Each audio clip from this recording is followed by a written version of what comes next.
Toronto. This it's carrying well, and it is gone. Is Toronto Blue Jays baseball. Swinging on this, he struck him out with a fastball to finish the ball game on the Sportsnet Radio Network. From Rogers Center in downtown Toronto, this afternoon the Toronto Blue Jays will close out their 5-game series with the Tampa Bay Rays. Once again, it's a pleasure to bring you to the broadcast booth. I'm Ben Wagner next to Caleb Joseph. Back in baseball control, Show Ali. And behind the scenes, Derek Brandeo, Andrew Holland, and Tom Young will help bring you the broadcast. You're listening to Blue Jays Baseball, served up by the always game-ready Jack Link's Meat Snacks. Feed your wild side, baseball fans. Today is the finale of a great series between the Blue Jays and the Tampa Bay Rays, and one that is made for the marquee. Two of the game's best are on the mound for division rivals. The Rays will activate the power left-hander, Shane McClanahan, and the Blue Jays will counter with one of their best, Kevin Gausman, in the matinee. It's the Blue Jays, and it's the Rays, and it's for you next across the Sportsnet Radio Network.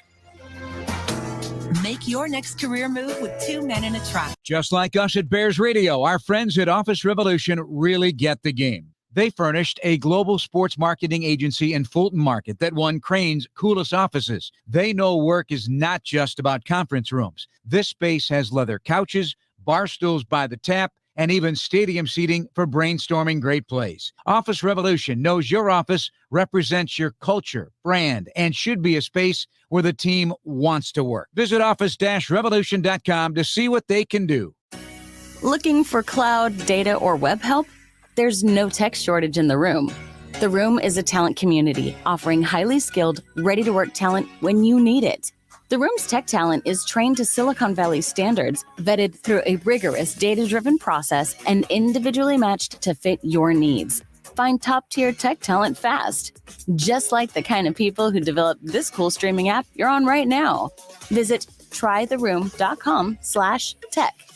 Get ready for Chicago Gourmet. This September 22nd through 25th, Chicago Gourmet is creating a stir with a weekend of spirited events, serving up delicious food, premium wines, spirits, and beer. Join world-class chefs Rick Bayless, Stephanie Izard, Danielle Boulou, Sarah Gruenberg, and more for gourmet fun on the Harris Theater rooftop at Millennium Park. Tickets will sell out. Get yours today at chicagogourmet.org. From the Illinois Restaurant Association, Southern Glazers Wine and Spirits, and Choose Chicago. If dog people made dog food, it definitely wouldn't look like dusty, burnt brown pebbles. Ugh. It would actually be food. It would be made with real, fresh meat and veggies, gently cooked to preserve their nutritional value. You know, like food. The Farmer's Dog was created by dog people who cook and deliver fresh, healthy food. Try the Farmer's Dog and get fresh, pre-portioned meals tailored to your dog's needs. Tell us about your dog, build your plan, and get 50% off at thefarmersdog.com/radio. That's thefarmersdog.com/radio. Baseball. America's game. One of the most dramatic moments in the history of sports. It's about connection. Wins and makes the catch up against the wall. And now, with Apple TV Plus, Friday Night Baseball She is gone. comes home. Is this happening? It is. Friday Night Baseball, streaming on Apple TV Plus.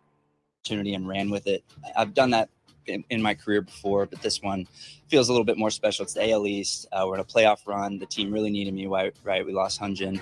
Happy that the coaching staff in the front office gave me the runway to take off. Definitely excited that I've got a little bit of a longer leash and have been able to take advantage of it. Every pitch has a purpose, whether it's a soft pop-up or a strikeout or a ground out. Him and executing it, keeping his pitch count in order.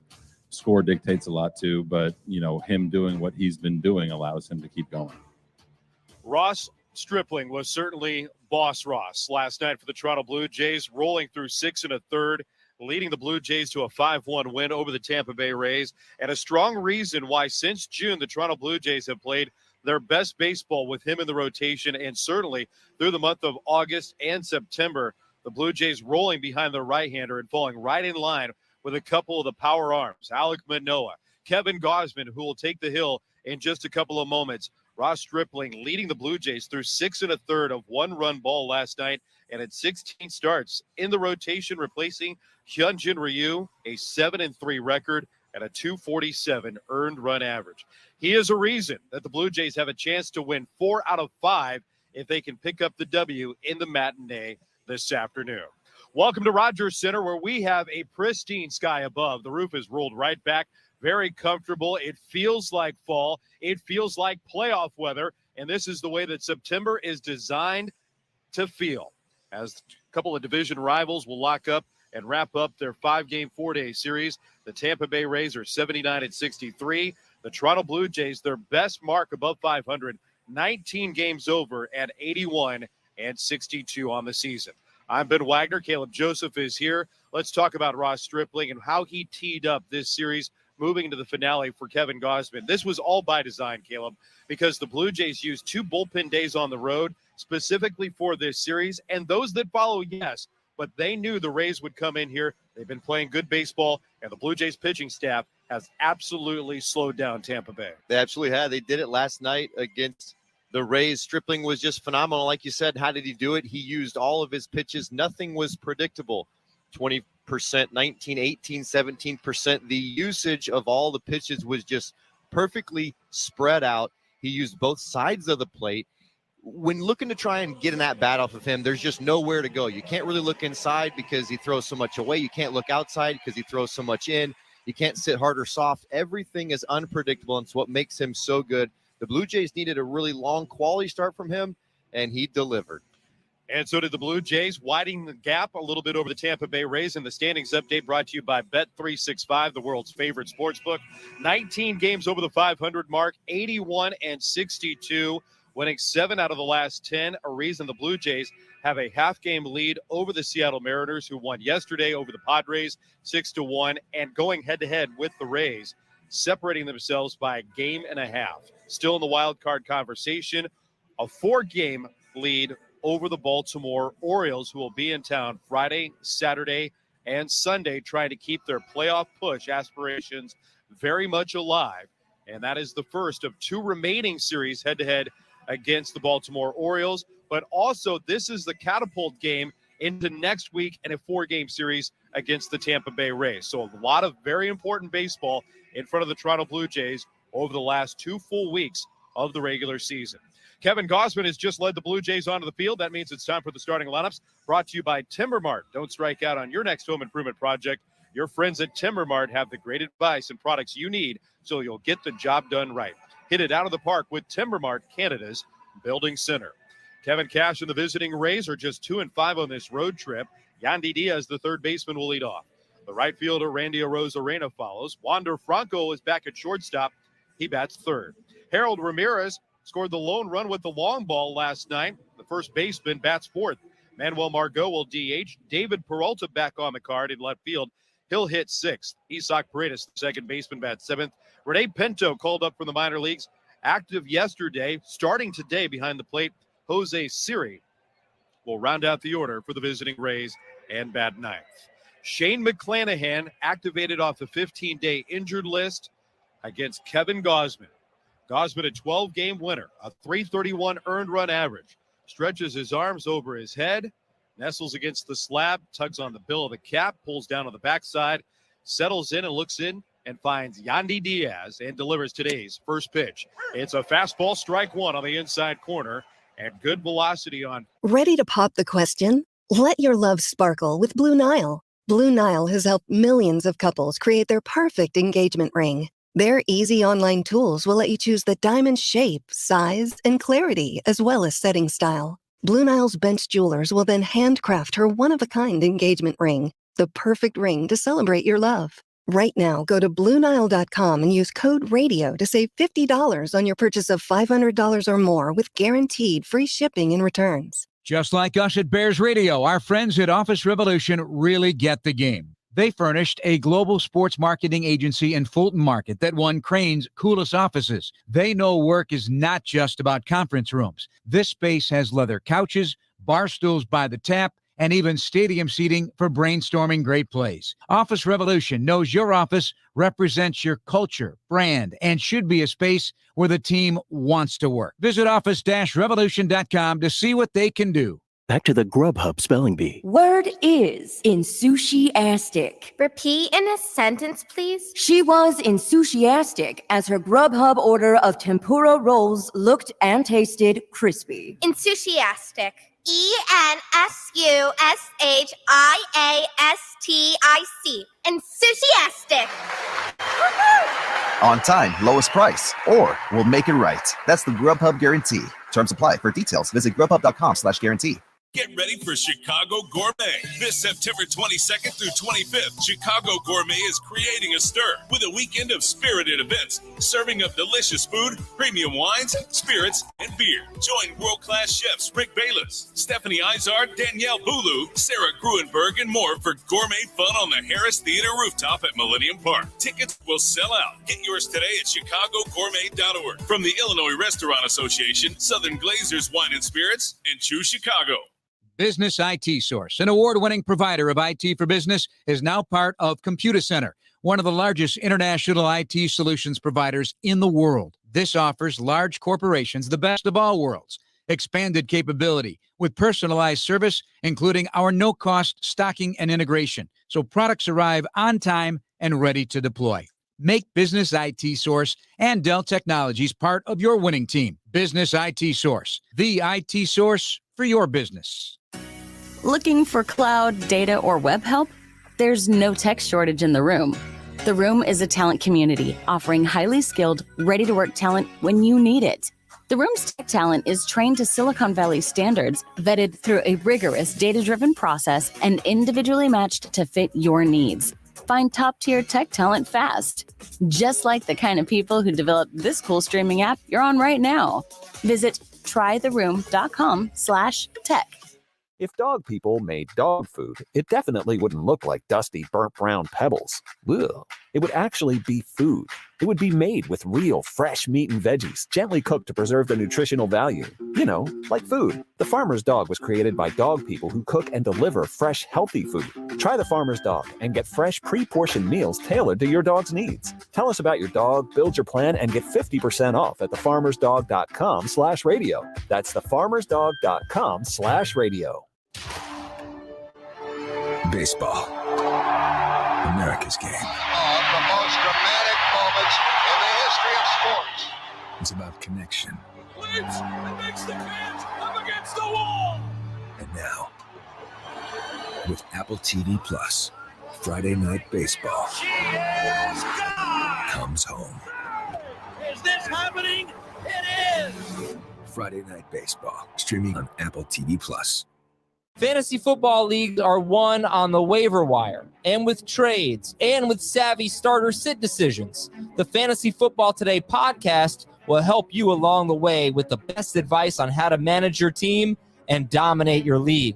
With 8 episodes per week, Fantasy Football Today is the only resource you'll need. Start, sit, grade the trade, fantasy cops to settle your league disputes, and so much more. Check out Fantasy Football Today anywhere podcasts are found. Odyssey knows that football fans can't get enough football. That's why we've got nonstop football coverage on the free Odyssey app. Podcasts and live shows dedicated to every pro team. NFL play-by-play and enough game talk for the most diehard fans. Local radio stations talking football, interviews with star players and coaches, and football fans being fans. What kind of play calling was that? Listen to everything you love about football, live and on demand with the free Odyssey app. Get in the game and download today. That ball was just kind of dribbling its way into shallow left.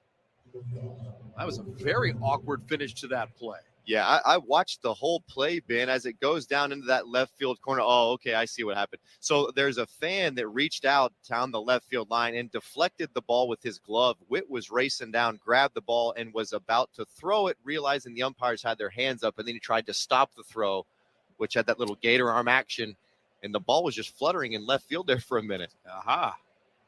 Wander Franco at the plate. Runner at second behind Gausman. Here's the pitch from the right-hander. A fastball on the outside corner, strike one. Alfonso Marquez behind the plate this afternoon, working with a 4-man crew. Lance Barrett up the third base line. Dan Merzel at second base, and Ramon De Jesus out beyond first.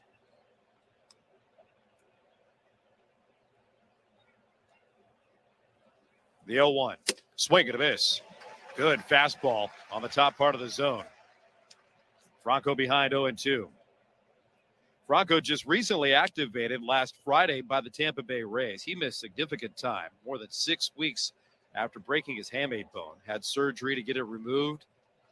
Worked his way through a minor league rehab assignment. Now back in the big leagues. Started the road trip in New York. Now in Toronto. The 0-2 pitch. Ground ball up the middle of the diamond. Hustling to his right. Backhanded pickup by Espinal. Sets and throws to first in time to get the out on Franco.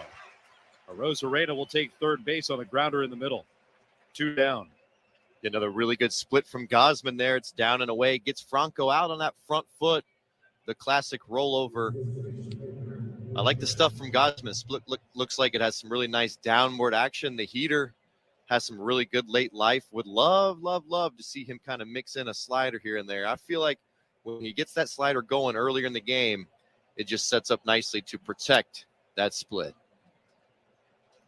Gausman stands in the stretch with the Arozarena leading away in foul ground at third. Harold Ramirez the batter. Righty on righty. Gausman deals. Ground ball out to Bichette. Waiting on a true hop. He picks it up with 2 hands. Sidearm sling to first in time. That'll retire Ramirez and the Rays, who threaten but do not score. Arozarena left at third base. After our first half, nothing across in the Blue Jays. Coming up, this is Blue Jays baseball served up by Jack Link's Meat Snacks on the Sportsnet Radio Network. This game tip is ready to pop the question? Let your love sparkle with Blue Nile. Blue Nile has helped millions of couples create their perfect engagement ring. Their easy online tools will let you choose the diamond shape, size, and clarity, as well as setting style. Blue Nile's bench jewelers will then handcraft her one-of-a-kind engagement ring, the perfect ring to celebrate your love. Right now, go to BlueNile.com and use code RADIO to save $50 on your purchase of $500 or more with guaranteed free shipping and returns. Just like us at Bears Radio, our friends at Office Revolution really get the game. They furnished a global sports marketing agency in Fulton Market that won Crane's coolest offices. They know work is not just about conference rooms. This space has leather couches, bar stools by the tap, and even stadium seating for brainstorming great plays. Office Revolution knows your office represents your culture, brand, and should be a space where the team wants to work. Visit office-revolution.com to see what they can do. Back to the Grubhub Spelling Bee. Word is enthusiastic. Repeat in a sentence, please. She was enthusiastic as her Grubhub order of tempura rolls looked and tasted crispy. Enthusiastic. ENSUSHIASTIC. Enthusiastic. On time, lowest price, or we'll make it right. That's the Grubhub guarantee. Terms apply. For details, visit grubhub.com/guarantee. The first inning being brought to you by Armstrong Bird Food. Bring nature to your backyard with Armstrong, feeding Blue Jays since 1986. Visit ArmstrongBirdFood.com. With Caleb Joseph, I'm Ben Wagner. No score through the first half inning. The lefty Shane McClanahan faces George Springer, and the first pitch unleashed at 99 miles an hour inside ball 1. You are going to see 2 of the game's elite pitchers in what they have in the repertoire. McClanahan rocks, and he deals to Springer. Swinging a fly ball out towards center field in the sunshine. Now those bright yellow shoes moving forward on Manuel Margot, retiring Springer. 2 pitches in 1 down. Everything is more dominant this season for Shane McClanahan, and probably the reason why he became very concerned leading into what was supposed to be a start on August the 30th against the Miami Marlins, when he felt a little discomfort in his left shoulder. It was diagnosed as an impingement, immediately placed on the 15-day injured list for the Tampa Bay Rays. He is so important to the success moving forward, wherever and however the Rays finish up this season. Yeah, he's the ace. And for a staff that has the fewest innings pitched in the big leagues out of their starting pitchers, he's going to be a big factor into that coming in down the stretch. Here's the first pitch to Vladimir Guerrero Jr. A center cut fastball at 99 miles an hour and strike 1. Big day yesterday for Vladimir Guerrero Jr., his 100th career home run. Back into the line. The lefty falls forward. And the pitch, just low. 1 ball and 1 strike. And a sense of relief around Vladimir Guerrero Jr., who had waited 15 games to hit the century mark. He'd been sitting on number 99 for a long time. He knew it, flashed a little bit of a smile, circling the bases. The 1-1, down and in. 2 balls and 1 strike. I saw Vladdy in the clubhouse earlier today, and I said, hey, you pulled a fast one on us. We're usually ready for the line drive, the screaming home runs. He said that one was pretty high, wasn't it? And it was the highest home run that he's ever catapulted out of any ballpark. The 2-1 pitch, swing and a miss, and it's 2-2. Peaked at 120 feet above the turf at Rogers Center, and then landed in the Blue Jays bullpen. His teammates got the baseball for him, proudly displayed it in front of the 2 World Series championship trophies after the baseball game last night. 2-2. Swinging a liner the opposite way, a base hit. A soft single for Vladimir Guerrero Jr. He goes the opposite way. And while the home runs we can focus on, Caleb, it's always interesting to watch how Vladdy approaches early at bats, late at bats, and where he sprays the ball. He's got the ability with authority to hit it to all 3 fields or shorten up, try to continue to work on that timing, which he's been fighting the last 2 months, and just pick up a soft single. Yeah, which is what he did right there. He's able to stay inside, like maybe kind of a cut fastball, kind of weird looking pitch, but it's moving into Vladdy. He stays inside it, and he gets it in the air. So that's been a big key for Vladdy over the last couple weeks. He was able to get that one in there for a soft single. Blue Jays and Rays have no score. There's the third batter for Toronto with 1 on, 1 out. It's Bo Bichette who takes outside, ball 1. Bo Bichette, like a couple of different Blue Jays, wearing number 21 on this Roberto Clemente day. The 1-0. That's very high from the lefty McClanahan. 2 balls and no strikes. The nominee for the Roberto Clemente Award is Bo Bichette for the work that he does away from the Blue Jays, both in the community in Florida and here in the GTA. He silently goes about it. I mean, you have to pry the information about how involved Bo is in the community out of him. Now, his mom and dad will glow about the work that he's doing in the community. Pitch in for a called strike. Or was that in? Did he yell in? Must have yelled in. So it's 3-0. Alfonso Marquez, the home plate umpire.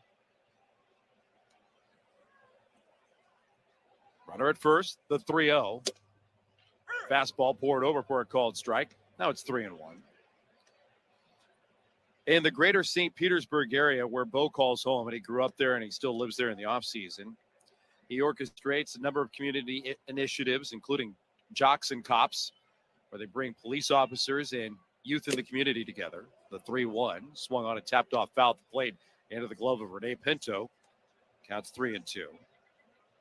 Also in the offseason, once every weekend, Bo and his mother will travel in the community and deliver meals and clothes to homeless people. 3-2 pitch. Fouled back. Defensive swing by Bichette spoils away the pitch, and it stays 3-2. In the community here in the GTA, he's donated a number of things, products and services to families and children at hospitals, also support staff. He's been doing that since the pandemic season.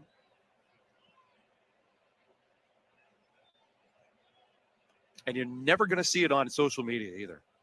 3-2. Ground ball the opposite way, a base hit into right field.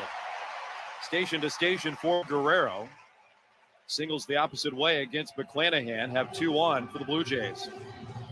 I really like it. They're starting to build an inning off of McClanahan, who has come out throwing absolute fireballs. I really didn't expect him to be this kind of jacked up. I mean, almost +2 on the average fastball velocity. We're seeing 98s, 99s with regularity, and sometimes you just got to choke and poke, especially with 2 strikes. Vladdy and Bo both with singles to right field. See if Chapman can get on top, get it down, get it singing. Runners aboard at first and second. Here's the pitch to Chapman. Buried into the dirt. 1 ball and no strikes on Chapman. One of 5 different Blue Jays with 20 or more home runs. Vladimir Guerrero Jr., the clubhouse leader, with 28. And then Bo Bichette and Matt Chapman each with 24. The 1-0, swing and a miss. 1 ball and 1 strike. The Blue Jays were the first team to have 5 different individuals with 20 or more home runs. They now have company in that category. I think everybody can figure out this one. The hot-hitting Los Angeles Dodgers. 1-1, swing and a miss. 1 ball and 2 strikes. Freddie Freeman jumping into the category with his most recent home run. Freeman, Turner, Muncy, Smith, the catcher, and, of course, Mookie Betts. Mookie Betts is playing with his hair on fire. 1-2. Chapman lays off the high heater at 100 miles an hour. 2 balls and 2 strikes on Matt Chapman. I'd say that impingement is no longer impinging. I mean, I expected him to be pumped up because the Rays need a good start here, but I did not see this type of velocity coming right out the gate from McClanahan. First and second for Toronto, 1 out. Runners are going. The pitch taken low. Pinto with a throw down to third. Not nearly in time. A headlong dive for Vladimir Guerrero Jr. He was airborne, landed right near the third base bag, and then pops up with a steal. His 8th of the season. Bichette follows the open bag into second. Yeah, McClanahan was just one looking to second base. Vladdy picked it up, and as soon as McClanahan turned his head back towards the catcher, he just took off. And quite honestly, there was a play at second base from Pinto, but he had already made his mind up. He was going to third. Vladdy in with the stolen base. 1 down, 2 in scoring position. Chapman takes a strike on the outside corner. He goes down looking. Another firm fastball from Shane McClanahan. 2 away. Everything is more dominant, including the number of innings jumping from the rookie campaign for Shane McClanahan. There's more strikeouts. There's fewer walks. There's way less runs. He has improved in every potential category for the Tampa Bay Rays off a great rookie campaign. In the conversation for the Cy Young Award. Can the Blue Jays get to him early? Here's Teoscar Hernandez. Takes on the inside corner. A changeup from the lefty going to the right-handed batter for strike 1.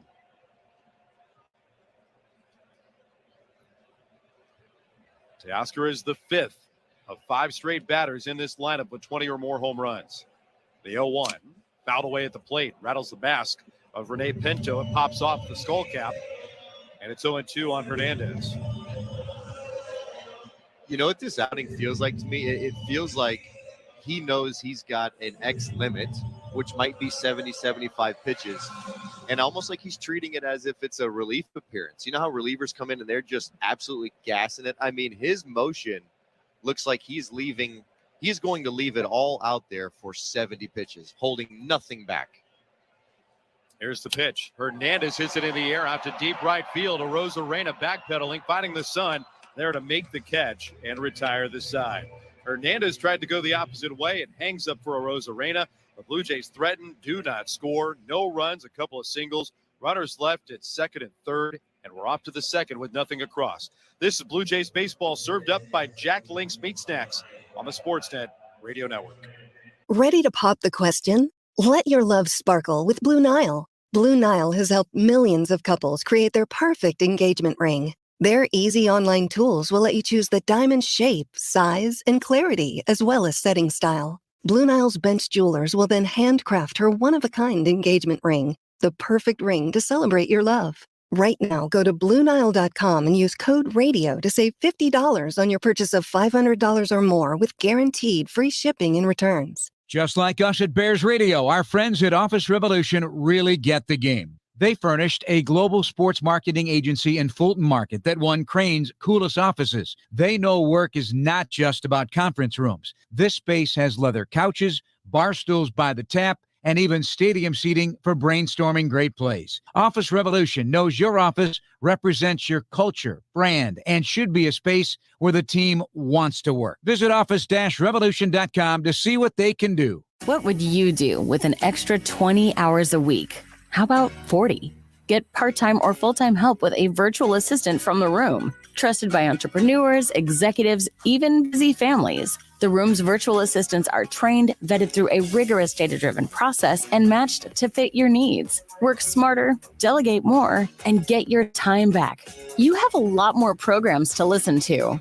Visit trytheroom.com. That's trytheroom.com. For more details. This is Toronto Blue Jays baseball. Santiago Espinal delivers, and it's 8-7 Toronto. On Sportsnet 590, The Fan. This second inning is being brought to you by Miller Lite. Baseball's in full swing, so why not enjoy great Pilsner taste from Miller Lite, official beer sponsor of Major League Baseball. 90 calories and 3 grams of carbs per 355 milliliters.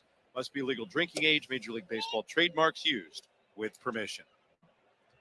Scoreless as we start the second with a strike from Kevin Gausman into Manuel Margot. You know what? Alfonso Marquez got me again. I thought he bellowed out strike. The 1-0. Ground ball in the middle of the diamond. Bo ranges to his left. Picks it up. Jump throw onto first. In time to get the out. A bang-bang play on the extension by Guerrero away from first base. Getting the speedy Manuel Margot. Everything had to line up perfectly for Bichette, starting with the bounce, the angle to his left, and then getting enough on the throw as he was fading into center field. Rays go to the replay room, give it a quick peek, say, nope, play on. Great play by Bo Bichette. Here's David Peralta. Give it a day out of the lineup yesterday. Left-handed batter against the righty Gausman. Pitch is high, ball 1. Rays and Blue Jays have no score. Both teams threatened in the first. Randy Arozarena stranded at third base. The Blue Jays had Vladdy and Bichette left in scoring position. The 1-0. Pop the glove on the outside corner, and there's a called strike. Count evens up in 1-1. Season that started in Arizona for David Peralta. For this time in Tampa Bay, a dozen home runs and 52 RBIs. The 1-1. Ground ball through the hole on the left side, a base hit. 1-out single. I was just about to say, Peralta, you got to really make sure to see where he's at on the fastball before throwing a split. We were talking about that medium speed bat, Ben, a couple days ago. Peralta starts off with that kind of medium speed bat, really wants to hang out, go to left center. You got to really speed him up, then throw that split. So hopefully next day B, they're able to work him inside, speed him up. Gausman leans forward in the home ice white uniform. Now straightens high. Isaac Paredes at the plate. Takes right down the middle, strike 1. Good splitter dropped in from Gausman. Double and a walk yesterday in the Rays' loss. Tampa Bay is 79-63. Not having a lot of success on this road trip. They won the opener on Friday in New York and then were throttled on Saturday and Sunday, giving up a combined 20 runs. The 0-1, just a little bit low. 1 ball and 1 strike now on Paredes. If you look at how this series has unfolded in the 4 prior games, with what happened in New York, the Rays have been outscored 39-20 on the road trip. 1-1 from Gausman. Swing and a miss, and it's 1-2. 2-5 in their travels through the Bronx and the GTA. It'll wrap up the day with Game 5 in 4 days. Blue Jays split the twin bill on Tuesday. Only Ray win here in Toronto, the opener. 1-2. A little bit low. 2 balls and 2 strikes. This is a Tampa Bay team that won 100 games a season ago. So with 63 losses, they already have more losses than last season. And every game against the Toronto Blue Jays has a level of importance within the division, absolutely, but also head-to-head in tiebreakers. 2-2. Splitter's low, and it's 3 balls and 2 strikes on Paredes. Blue Jays did not have a lot of success against Tampa Bay earlier in the year, but they have even the head-to-head record at 7-7. Blue Jays finish it up today. Next week, we'll have 4 to be played at the Trop. Blue Jays have a pretty difficult schedule. The Tampa Bay Rays, so-so, but it's interesting if you look at how this season is going to wrap up for Tampa Bay. They have 2 juggernaut series left with the Houston Astros. Now, are the Houston Astros playing for anything in the division? Not really. I think they're the most complete team in the American League. 3-2 pitch. Check swing. Is it there on the bottom corner? No. Oh, man. Kevin Gausman takes a long look in at Alfonso Marquez, and he bellowed out ball. Blue Jay coaching staff not so sure. Pete Walker, John Schneider. John Schneider's motioning down with his index finger, asking the direct question, was that down? Now, Caleb, you squat behind the plate for 7 years in the big leagues. If a manager is asking you, is that ball down, and you know it's not, what do you do when you're standing shoulder to shoulder with the umpire? Well, I tell him I wait probably till 4 or 5 pitches into it and turn back and say, hey, that's a good pitch. And he's typically got a tight zone, that is Alfonso Marquez, but I thought that was a perfect dime on that split to bust out the little mini jabs. Strike 3 right there. Rene Pinto with runners on at first and second. Swings at the first pitch in the air down the right field line. That'll twist out a play foul for strike 1. And that just changes the dynamic of the inning, Ben. I mean, it wasn't a slider that you're wondering if it catches the corner. It was a split that was right down the middle that was a strike, a strike, a strike. It finishes a strike. Marquez thinks it's a little bit low, but it was on the plate, over the plate the entire time. 0-1 to Pinto. Line drive sinking into shallow center field. Down for a base hit. A wheel around third. Peralta turns the corner. Bradley with the throw. It goes to third base. Not in time. The Rays are on the board with an RBI single from Rene Pinto. And it's 1-0 Tampa Bay. Bradley trying to get the runner at third base, and Isaac Paredes. Bang, bang play. But he's in there with a feet first slide. 1-0 on the Pinto base hit. Yep, just a little bit too late on that play at third. But again, we talked about just the... Hold on one second here. We might have something. Looks like third base umpire Lance Barrett's coming down to chat with home plate umpire Alfonso Marquez about something. Earbuds are going in. We'll find out. Toronto's challenging the safe call at third base. It was a bang-bang play, and that is the arm of Jackie Bradley Jr. trying to make an immediate impact. On a flare towards center, it dropped in. I think it's one of those plays, Ben, where the slide, he's probably off the base. He's definitely safe, but maybe the foot comes off the base. See, yep. I think they got him. Okay, so what happens is as he's sliding in, his front foot hits the base. It glides over the base. As it glides over, it comes off. The back leg is not in contact with the base just yet. Good heads-up play by Chapman to keep the tag on the body the entire time. And this is those replays. We've seen this work against the Blue Jays a couple times. I remember Vladimir Guerrero Jr. had a play at second base where he was absolutely safe. The foot came off the base. There's this small moment in time where the body is elevated over it, nothing touching it. And the importance of sliding seems so elementary. Stuff you do in the little leagues is now so crucial because of the ability to look at these replays and find these little bitty instances where there might be some opening. Both umpires are looking at the big video board at center field, watching that play unfold. New York is seeing this plus many other angles. It's into the hands of the replay center, though, in New York City. But you can see a little daylight from the back left toe with Paredes sliding in and the tag still held by Chapman. Like we say every time, the call on the field is safe, so there's got to have irrefutable evidence to overturn it. Looks like we might have it right here.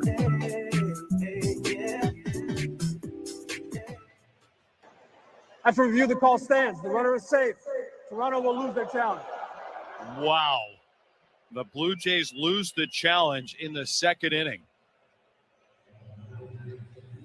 After what looked like daylight around the bag from the feet of Isaac Paredes.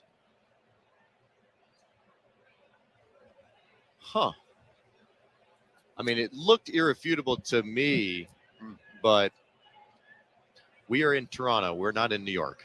We've seen it at bat change. Now we see the inning change, too. Could have been 2 outs and a runner at first. Now 1 out, runners on the corners. Squaring around, a popped-up bunt. Guerrero crashes in, makes the catch on the fly in foul territory. Siri tried to drop it down. Good read by Paredes and played it safe. He wasn't coming down the line. 2 down. Looked like one of those kind of bunt for a hit with the opportunity to drive a run in. He was squared trying to go to first base in that 4-hole with Espinal playing pretty deep. The barrel tilted, ball went up. Vladdy read it right off the bat. Only took an extra pitch to find that second out. Back to the top of the order in Yandy Diaz. Blue Jays trail early, 1-0. Gausman kicks and comes home. And the fastball is just a touch inside, ball 1.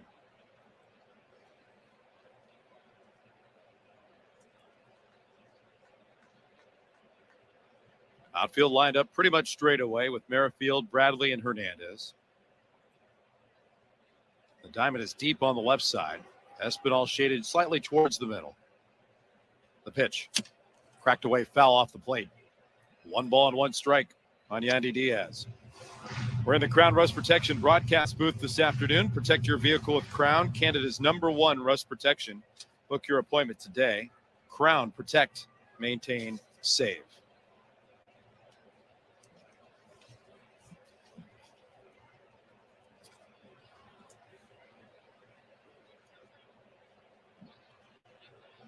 One. Swinging a long fly ball, deep left field, headed towards the bullpen and gone. Yandy Diaz delivers his 9th of the season. A 3-run home run here in the second inning, and it's 4-0 Tampa Bay. Yeah, and just like that, Yandy Diaz breaks it wide open. It's a split that just doesn't really get to the bottom half. Tried to go to that split on the 0-1 count, missed for a ball, tried to repeat it. This one hangs up there a little bit. And Yandy Diaz just out in front, but it gets it elevated. And that gives the Rays a 4-0 lead. 14th home run this season allowed by Kevin Gausman. All of a sudden, it's become a massive second inning for the Rays. Randy Arozarena at the plate. On the inside corner with strike 1. That's the slider that starts at the front hip of Arozarena, bites over the inside corner. And it's 0-1. A double his first time up.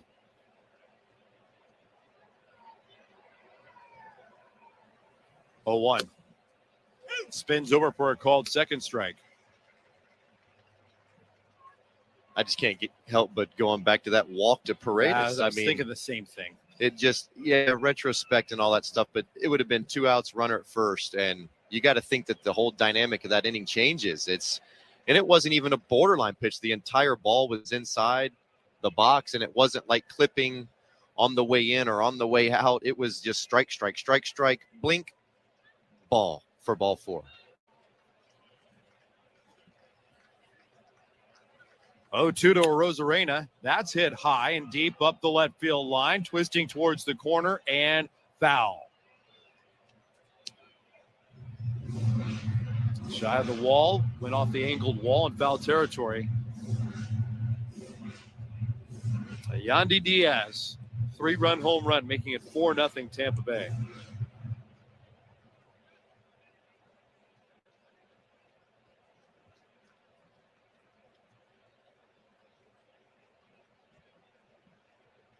Rays scoring their first runs against Kevin Gausman in 11 innings head-to-head. This inning alone, they have outscored what they've been able to post against Kevin Gausman the entire season. Only had surrendered 3 runs against the Rays.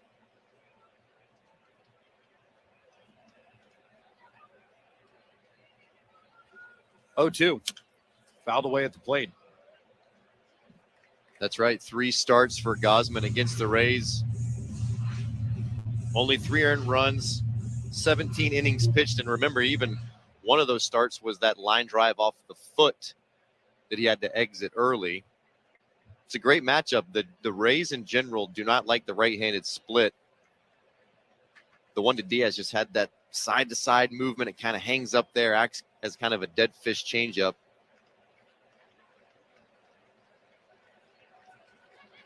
Oh, 2 to Rosarena, fouled back. What a big swing at the fastball. No change in the count. No balls and 2 strikes. That's what I'm looking for with Gausman is early on. What does the movement on the split looks like? What does it look like? If it's got that north-south action going straight down, you know it's a good one. If it starts moving more east, uh-oh. The 0-2, blow it away. 1 ball and 2 strikes. So if you're looking at the compass, the slider would move west, the splitter moves east, and that's the no-no. You want that north-south? Yeah, with the split, it's the more downward action you have, that's what you're looking for, because the barrel is longer than it is wider, right? So you're trying to go below it with that split. Miss it by depth, not length. 1-2 pitch, fouled back. Gausman's pumped up, unleashed a 98-mile-an-hour fastball.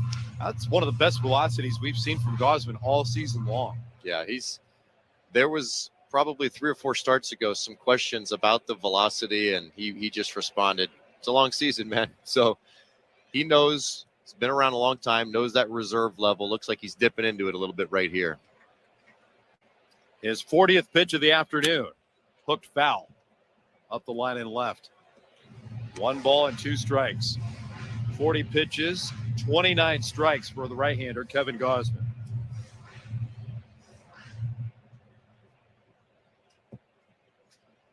First matchup since facing the Rays at the Trop back on August the 2nd. 8 innings of a 1-hit shutout. One of the more dominant performances of the season for the Blue Jay right-hander. Rosarena battling. The 1-2 again. Swing and a miss. Got him with a changeup. Rosarena finally retired. A lengthy second inning for the Rays. The exclamation point early, a 3-run home run by Yandy Diaz. Midway through 2, 4-0 Tampa Bay. This is Blue Jays baseball served up by Jack Link's Meat Snacks on the Sportsnet Radio Network. Ready to pop the question? Let your love sparkle with Blue Nile. Blue Nile has helped millions of couples create their perfect engagement ring. Their easy online tools will let you choose the diamond shape, size, and clarity, as well as setting style. Blue Nile's bench jewelers will then handcraft her one-of-a-kind engagement ring, the perfect ring to celebrate your love. Right now, go to BlueNile.com and use code RADIO to save $50 on your purchase of $500 or more with guaranteed free shipping and returns. Just like us at Bears Radio, our friends at Office Revolution really get the game. They furnished a global sports marketing agency in Fulton Market that won Crane's coolest offices. They know work is not just about conference rooms. This space has leather couches, bar stools by the tap, and even stadium seating for brainstorming great plays. Office Revolution knows your office represents your culture, brand, and should be a space where the team wants to work. Visit office-revolution.com to see what they can do. This September, Chicago Gourmet is going Uberboard. Join host Chef Sarah Gruenberg for Prost in the Park, a new Oktoberfest-style event with chef takes on classic German delights, Uba bands, fun cocktails, and delicious craft beer. From familiar favorites to a big collection of local craft breweries, get ready to toast at this Sunday Fun Day on the Harris Theater rooftop at Millennium Park. Prost in the Park, Sunday, September 25th. Tickets at chicagogourmet.org. Presented by Performance Food Service. Ready to improve your bottom line? The Room can match you with a top financial analyst. Trusted by small businesses, startups, and entrepreneurs, The Room's virtual financial analysts are highly trained, vetted through a rigorous data-driven process, and matched to fit your needs. Drive business growth with a virtual financial analyst from The Room. It's like listening to all the financial programs rolled into one. Get started today at trytheroom.com. That's trytheroom.com. Blue Jays and the Rays this afternoon at Rogers Center At baseball control today, Show Ali. He'll be part of the broadcast coming up in a little bit. Next to Caleb Joseph, I'm Ben Wagner. Shane McClanahan will face Santiago Espinal. Big lefty rocks and fires. And the pitch is upstairs for ball one. Yandy Diaz, Rene Pinto delivering for the Rays. First, Pinto with a flare into center, making it 1-0, and then Yandy Diaz won against the splitter with a 3-run homer. Fastball's low, and it's 2 balls and no strikes on Espinal. Santiago, Whit Merrifield, and then Gabrielle Moreno.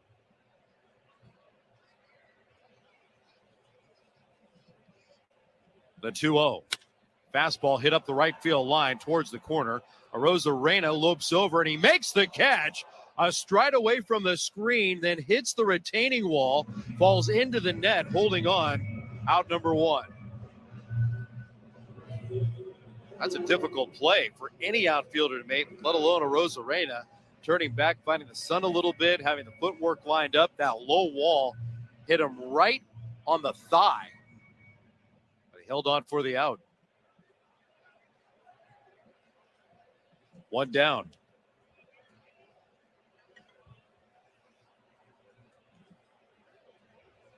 Whit Merrifield digs in. Pitch inside, ball 1 on Whit. Came off the bench on Tuesday night, had a massive double for the Blue Jays. On the very first pitch, he turned it around, slipped it inside the third base bag. Got the Blue Jays back on the board and back on top with a go-ahead pinch hit, 2-run double.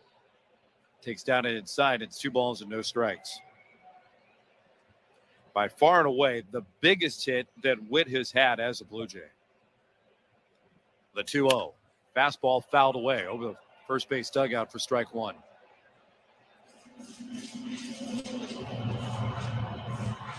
Are we giving Whit Merrifield enough credit for how big the transition in his career has been since changing from the Royals to the Blue Jays? Yeah, I think it's just giving Whit a little bit more patience, right? It's tough. When you go from everyday playing to not playing, but seemingly sparingly, it's difficult. Fastball's high, 3-1 on Merrifield. And remember, he's probably played every single day since he was 12, right? And the routines are different. It's so hard to emulate game speed. You can hit off the high velocity machine all you want, but when the routine is totally thrown off, it makes a big difference. The 3-1, up and out, ball 4. But if he keeps getting those big hits like the one you just mentioned, he will. He'll be brought in with open arms by the Blue Jays faithful. But, hey, at some point you got to produce, right? So, yeah, you got to find out what routine is going to work. And he looks like he's settling into that role. And the more he settles into it, he looks more and more comfortable at the plate. 4-0 Tampa Bay. 1 out, 1 on for the Blue Jays. And here's the top prospect, Gabrielle Moreno. Back in the big leagues for the second time. Gabby lifts his hands, takes inside, ball 1. Gabrielle is getting the start today, usually for Alejandro Kirk with Kevin Gausman, but because of a little left hip tightness for Alejandro Kirk, Blue Jays are going to try to massage a couple of days off for Kirky. And this gets a chance for Moreno to catch. Swing and a miss, and it's 1-1. Had a chance to chat with Kirky and before the ball game, and he mentioned it was a little sore. Not sure if he could pinch hit later in the ball game. He's going to go through treatment throughout the course of the day, try to get it warmed up, stretched out, and see if his bat can make an impact later. 1-1. Swing and a miss. 1-2. John Schneider asked about Alejandro Kirk and availability moving forward over the next couple of days. The Blue Jays are just classifying it as day-to-day. Just tightness, not really concerned about a potential injury situation.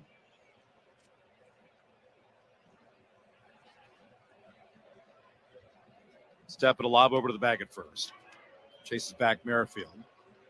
And listen, it's been a lot of work for the Blue Jays backstops. Toronto has had 2 doubleheaders within the span of a week. Alejandro Kirk has been active on the bases a lot, both by getting on the base with his base hits, but then also being driven in. And no greater highlight than him racing around, scoring from first. 1-2. Moreno swings and misses. He's down on strikes. 2 away. I think John Schneider said the most entertaining play in sports, watching Alejandro Kirk score from first base on a double in the gap. All eyes were on him for sure when that ball was blasted off the bat. Alec Manoah got the start of that nightcap. He said that's an image and a highlight that's going to live on his phone forever.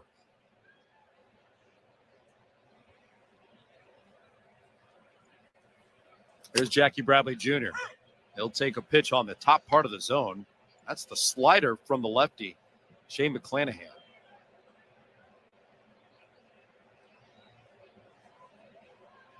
Blue Jays down 4-0. 2-out runner at first.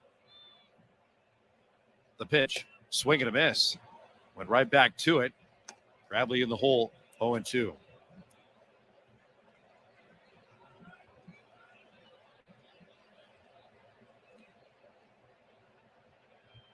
Franco, the shortstop, shaded towards the middle of the diamond. Does a couple of toe taps. Now readies. The 0-2 from McClanahan. Fastball down the middle, strike three called. Blue Jays down quietly. A one-out walk, nothing more. We are through to at Rogers Center. Rays 4, Blue Jays nothing. This is Blue Jays baseball, served up by Jack Link's Meat Snacks on the Sportsnet Radio Network.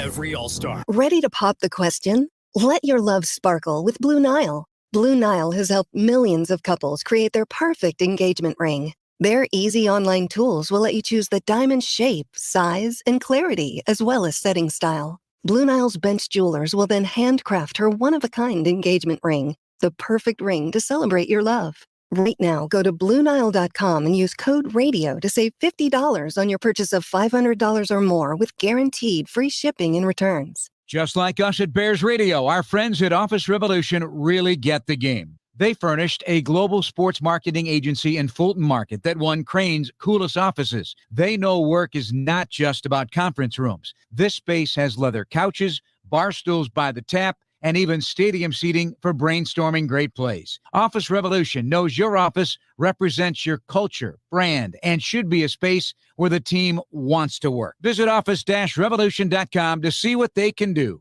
What would you do with an extra 20 hours a week? How about 40? Get part-time or full-time help with a virtual assistant from The Room. Trusted by entrepreneurs, executives, even busy families. The Room's virtual assistants are trained, vetted through a rigorous data-driven process, and matched to fit your needs. Work smarter, delegate more, and get your time back. You have a lot more programs to listen to. Visit trytheroom.com. That's trytheroom.com. This third inning is being served up by the always game-ready Jack Link's Meat Snacks. Feed your wild side, baseball fans. Gausman to the Blue Jays, trailing 4-0. 7 men came to the plate against Gausman in the second. Wander Franco clubs the first pitch out of play a long way down the left field line for strike one. Franco's 0 for 1. He bounced out to second, his only time out. Harold Ramirez and Wander Franco, the only two that didn't get to the dish in that very long second inning. A lot of pitches for Kevin Gausman. Franco, the switch hitter, batting left. The 0-1 outside. 1 ball and 1 strike.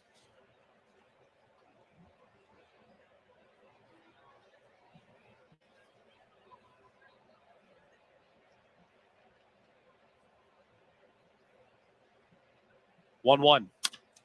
Pulled towards first. To Hopper, handled by Guerrero. Turns the corner over to first base, and Franco's retired. There's 1 down. Looking for big guests and big opinions on everything Blue Jays? You'll get it with Jeff Blair and Kevin Barker. Weekdays, 10 to noon Eastern on Sportsnet 360, where you can watch the guys, or listen to them on Sportsnet 590, our flagship station here in downtown Toronto. Or if you miss the show, no matter where you are on the planet, get it on Apple, Spotify, or wherever you get your favorite podcast. Plus, Jeff Blair, Kevin Barker, they've got Blue Jays talk coming up after the game today. Pitch by Gausman outside on Harold Ramirez. That's ball 1. Jeff Blair still on site. Sometimes he drifts in and out. We're not sure. But he's here with us. 1-0. Pulled towards third. Foul. In between the bag and the coach's box. 1 ball and 1 strike on Harold Ramirez.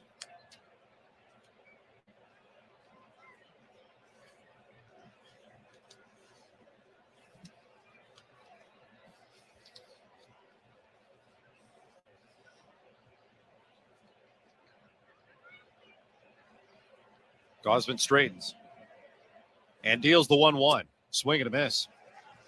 1 ball and 2 strikes on Ramirez.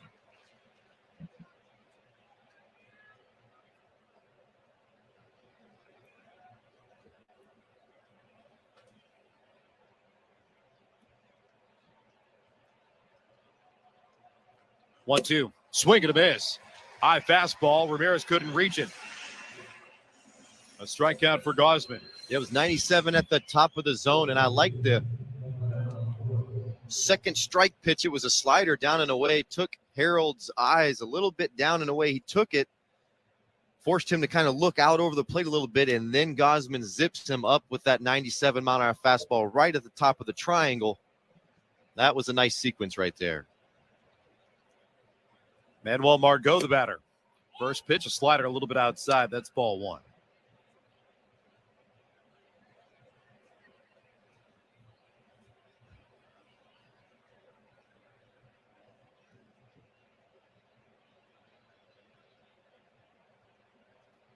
One-oh. Fouled away at the plate. Margot's the one that started that lengthy second inning. He could have been part of the party, but Bo Bichette erased him on a nice rangy play in the middle of the diamond, far to his left. A running throw with his momentum taking him towards right center field. Put it right on the money, a bang-bang play. Always have to rush everything on the ground with Margot. He can scoot. 1-1. Straightens up with a fastball. 2 balls and 1 strike.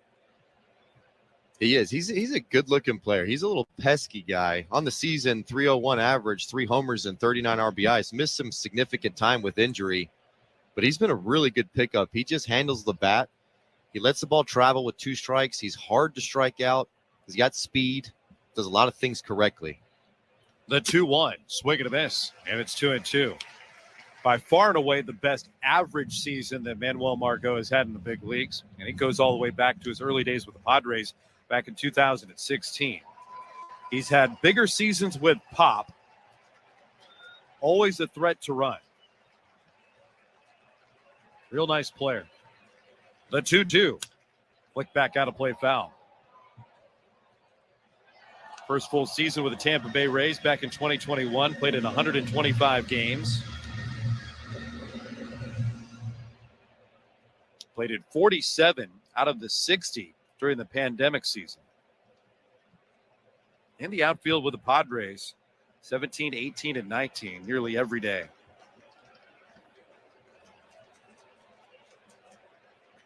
The 2-2.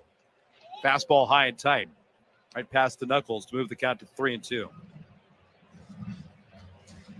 There's only real one spot that I like to go with Margot when I was playing against him with 2 strikes, and it's honestly down and in. He covers the outside half so well, lets it get deep. A lot of those guys that cover so well, there's a vulnerability down and in. See if Gosman can expose it with the splitter. The 3-2. There is the splitter, and it's yanked foul. Now remember the first AB of the game, he got Yandy Diaz looking on a down and in fastball. I know it's not his bread and butter, but if I was behind the plate, I'd be begging for him to throw a low heater here. I bet he goes back to the splitter, though.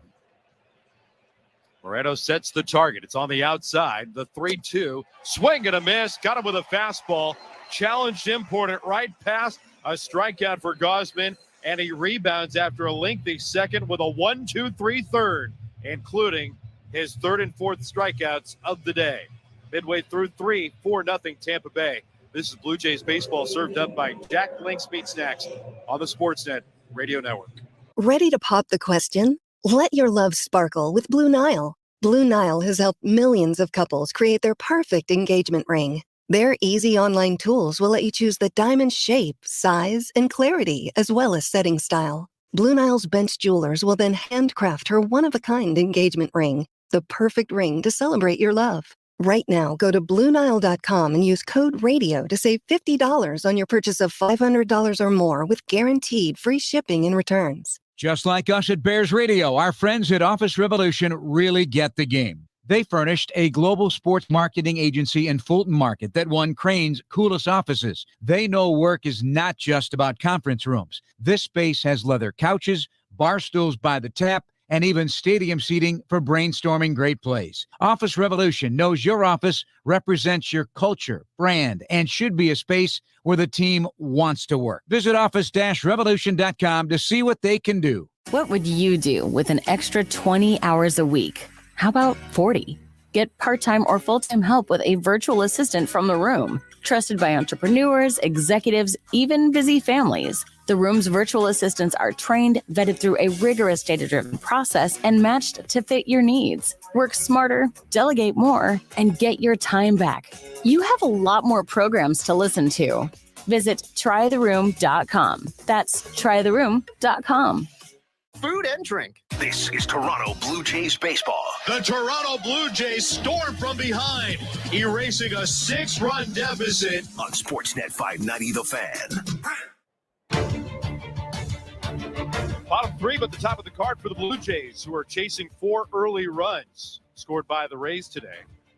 4-0 Tampa Bay. Big swing from Yandy Diaz. A 3-run home run off of Kevin Gausman. Shane McClanahan rocks and deals in the first pitch, a breaking ball that falls over. A curve for strike one on George Springer.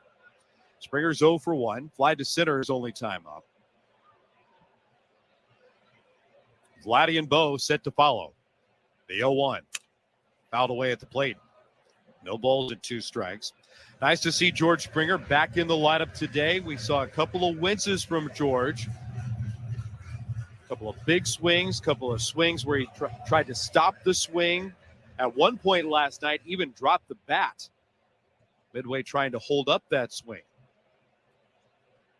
Very uncomfortable with that creaky right shoulder. The 0-2, swing and a miss. Fades down to a knee, and he is out on strikes. Strikeout for McClanahan, his 4th of the afternoon. He comes on the heels of a 92.7 mile an hour slider, and we talked about it in the first frame. It just looks like McClanahan is just emptying the tank. Imagine playing Mario Brothers and you got the little turbo, Mario Kart, and you just hit that turbo button and it just runs right out. It seems like every inning he's just hitting that turbo button, giving it everything he has today. Here's Vladdy. First pitch. Right at the knees, a called strike with a changeup, 0-1. Now the Blue Jays are hoping McClanahan finds a banana somewhere on the mound. Can he make a mistake and slip? The 0-1. Fastball's up and out. 1 ball and 1 strike on Vladimir Guerrero Jr. Vladdy is 1 for 1 with a stolen base. Vladdy singled in the first. Bo followed with an opposite field single as well. And then part of a double steal. 1-1. Out of play to the right. 1 ball and 2 strikes on Guerrero. 10th youngest player in Major League Baseball history to hit 100 home runs. Not nearing that 24th birthday yet. 2 milestones this year. 1-2. Fouled back. 100 doubles, 100 home runs for Vladimir Guerrero Jr. To put it into perspective, he has gotten more than 100 doubles and now 100 career home runs, faster than the great Albert Pujols early in his career. And if you want a present-day player and the instant impact of an offensive superstar, Vladdy has paced himself faster than Bryce Harper. 1-2. Hit up the middle of the diamond. Smothering stop made by Paredes. Ranging to his left from his knees. A long throw to first. In time to retire Guerrero. 2 down.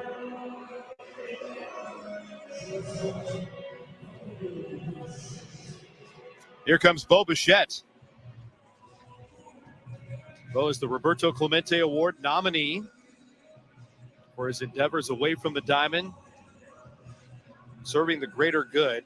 Now, of course, an impact and a legacy left by the great Roberto Clemente, who was tragically killed 50 years ago this year. Ground ball down to third. Diaz flags it, sets up over to first in time. Bichette's retired, and the Blue Jays are down 1-2-3 against Shane McClanahan. Off to the 4th, the score 4 for Tampa Bay, 0 for Toronto. This is Blue Jays baseball, served up by Jack Link's Meat Snacks on the Sportsnet Radio Network. This September, Chicago Gourmet is going Uberboard. Join host Chef Sarah Gruenberg for Prost in the Park. A new Oktoberfest-style event with chef takes on classic German delights, Uma bands, fun cocktails, and delicious craft beer. From familiar favorites to a big collection of local craft breweries, get ready to toast at this Sunday Fun Day on the Harris Theater rooftop at Millennium Park. Prost in the Park, Sunday, September 25th. Tickets at chicagogourmet.org. Presented by Performance Food Service. Ready to pop the question? Let your love sparkle with Blue Nile. Blue Nile has helped millions of couples create their perfect engagement ring. Their easy online tools will let you choose the diamond shape, size, and clarity, as well as setting style. Blue Nile's bench jewelers will then handcraft her one-of-a-kind engagement ring, the perfect ring to celebrate your love. Right now, go to BlueNile.com and use code RADIO to save $50 on your purchase of $500 or more with guaranteed free shipping and returns. Baseball. America's game. Of the most dramatic moments in the history of sports. It's about connection. Leaps and makes the catch up against the wall. And now, with Apple TV Plus, Friday Night Baseball comes home. Is this happening? It is. Friday Night Baseball, streaming on Apple TV Plus. This is where casual fans become crazy fanatics. This is Blue Jays Baseball on Sportsnet 590 The Fan. Time for the fourth inning being served up by Bet365. With Bet365, you can bet on things like player props, totals, or money lines across many different sports. 19 plus. Play responsibly. Ontario only. 4-0 Rays. First pitch cracked on the ground and past the dive of Santiago Espinal. A base hit into right field from the bat of David Peralta. He's 2 for 2 today. Hit that ball hard. Fastball that had a lot of the plate.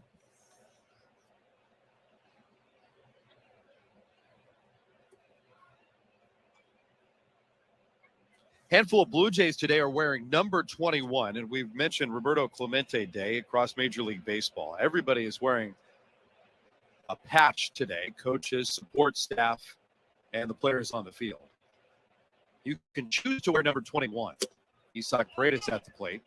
Check swing. Did he go on the appeal down to first? He did not. Mark Tompkin, great coverage of the Tampa Bay Rays. Did a little fact-finding mission because we've noticed each and every Tampa Bay Ray player today is wearing number 21. The 1-0 on the outside corner, called strike. Good fastball. 1 ball and 1 strike. Mark Tompkin asked the Tampa Bay Rays in the front office and the communications department. They confirm it's the first time in Major League Baseball history all hitters in the starting lineup are wearing number 21. 1-1 to Paredes. Blown away.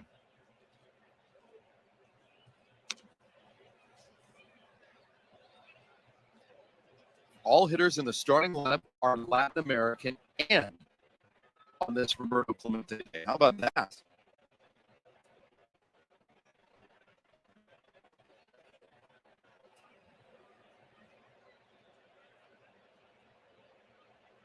The 2-1 pitch. Just missed low. Borderline pitch on the outside corner. Just missed. Makes me think if there was one Tampa Ray that probably plays the game like Clemente, for me, it might be Randy Arozarena. With the speed, little power. The 3-1 pitch. There's a high fly ball out to center field. Bradley drifts to his left into the gap. Sunglasses gleaming off the brilliant sunshine. Paredes retired, 1 away. Peralta goes back to first. I'm not old enough to remember Clemente playing, but the clips that I've seen, it seems like he's always fearlessly running around the bases, sliding in hard. Extra base hits, running those bases. He's that type of player. 30 stolen bases, like you said. He might be the only guy in the big leagues after his next homer to be a 20-30 candidate. Mm-hmm. 1-on-1 down. Here's Rene Pinto. A swing and a miss by Pinto for strike 1. Rays have a 4-0 lead. Talking with Luis Rivera, and I've had this conversation with him around this day and leading into the Pittsburgh series, of course, where Roberto Clemente collected his 3,000th hit, all 3,000 with the Pittsburgh Pirates. Blue Jays were there a couple of weeks back.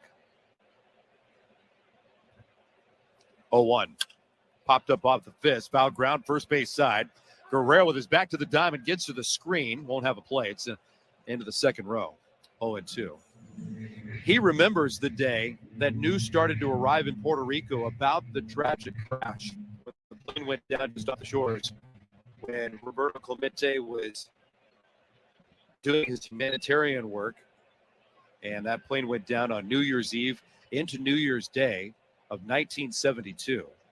People from his hometown wanted to go help the search effort. The 0-2 pitch, swing and a miss. Pinto's in the glove, strikeout number 5 for Gausman. 2 down here in the fourth. I was chatting with Hector Lebron, the Blue Jays Spanish translator. He was born in 1972, and of course, he was born in March of 1972, so didn't have the opportunity, but the legacy is something that lives, not only with people connected to Puerto Rico, but any Latin-born player. And that's why it was so important when the Blue Jays were in Pittsburgh for a couple of players to go to the Roberto Clemente Museum. Jose Siri at the plate, pops the pitch up behind the dish. Moreno giving it a look, gets to the screen, and it's into the third row. A foul ball and strike one on Siri. Lourdes Gurriel Jr. is from Cuba. The trip arranged between the Blue Jays and anybody that wanted to go to the museum really led by Hector Lebron and Jose Barrios, 2 Puerto Ricans, and Jose wearing number 21 today. He'll pitch this weekend against the Baltimore Orioles. But also Lourdes Gurriel Jr., who spoke passionately about what he witnessed and really the emotion that involved the trip to the museum in Pittsburgh. Liner to right field. There's Hernandez fighting the sun, stays with the low liner. Siri is retired. A leadoff single, nothing more. Midway through the fourth, 4-0. Tampa Bay over Toronto. This is Blue Jays baseball served up by Jack Link's Meat Snacks on the Sportsnet Radio Network. Ready to pop the question? Let your love sparkle with Blue Nile. Blue Nile has helped millions of couples create their perfect engagement ring. Their easy online tools will let you choose the diamond shape, size, and clarity, as well as setting style. Blue Nile's bench jewelers will then handcraft her one-of-a-kind engagement ring, the perfect ring to celebrate your love. Right now, go to BlueNile.com and use code RADIO to save $50 on your purchase of $500 or more with guaranteed free shipping and returns. Just like us at Bears Radio, our friends at Office Revolution really get the game. They furnished a global sports marketing agency in Fulton Market that won Crane's coolest offices. They know work is not just about conference rooms. This space has leather couches, bar stools by the tap, and even stadium seating for brainstorming great plays. Office Revolution knows your office represents your culture, brand, and should be a space where the team wants to work. Visit office-revolution.com to see what they can do.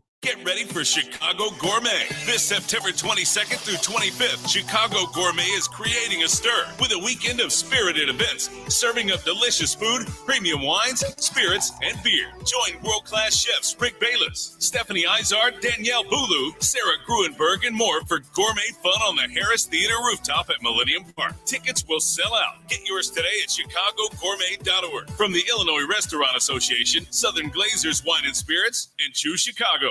What would you do with an extra 20 hours a week? How about 40? Get part-time or full-time help with a virtual assistant from The Room. Trusted by entrepreneurs, executives, even busy families. The Room's virtual assistants are trained, vetted through a rigorous data-driven process, and matched to fit your needs. Work smarter, delegate more, and get your time back. You have a lot more programs to listen to. Visit trytheroom.com. That's trytheroom.com.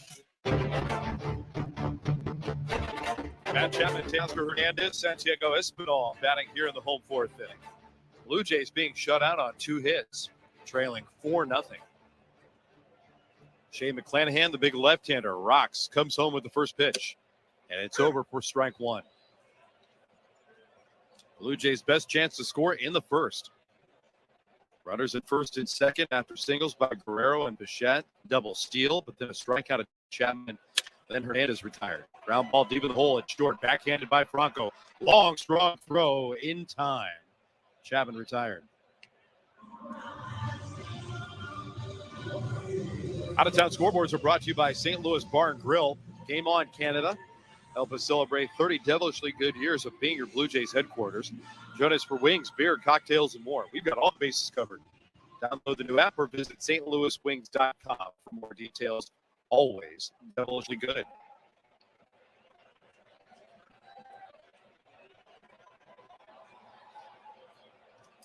McClanahan to Hernandez.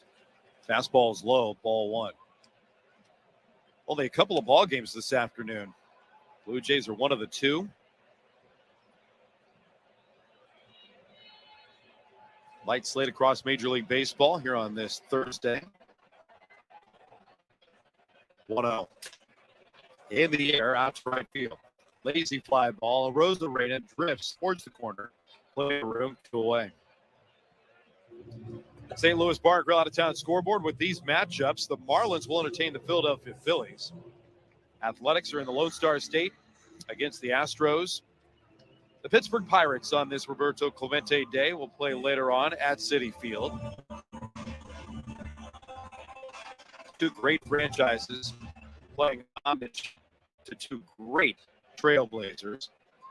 New York Mets for decades have really embraced the connection of the boroughs in Brooklyn. Santiago Espinal steps in. Fastball over for a called strike. Jeff Wilpon, the longtime owner, and Fred Wilpon, the Wilpon family that owned the New York Mets from Brooklyn. The 0-1, swing and a miss, 0-2. Became owners of the New York Mets and really part of the design and desire to build Citi Field was off of the Brooklyn ballpark. And then an opportunity to pay and give recognition to Jackie Robinson. Pitch down and in, 1 ball and 2 strikes. There's a Jackie Robinson statue in the Rotunda in Queens.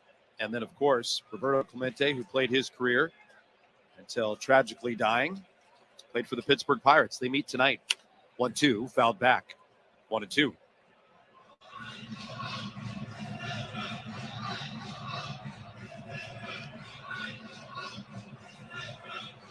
Twins and Royals will play later on in Minneapolis. Reds in the I-70 series in St. Louis. Padres and Diamondbacks tonight. That's it. 1-2. Line drive the opposite way. A base hit for Espinal. All 3 Blue Jay hits have gone the opposite way. Yeah, that was a really nice at-bat by Espinal. Was able to fight off a 97-mile-an-hour fastball painted on the outside corner to buy himself this kind of breaking ball, like 92-mile-an-hour slider from McClanahan, in which he stays inside. The path goes towards left field, holds the angle, blasts it to right field. Great swing by Espinal right there. But Merrifield steps in. Takes high.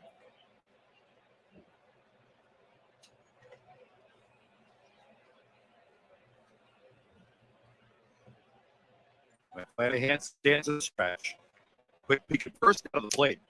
1-0 fouls into the glove of Pinto. 1 ball, 1 strike.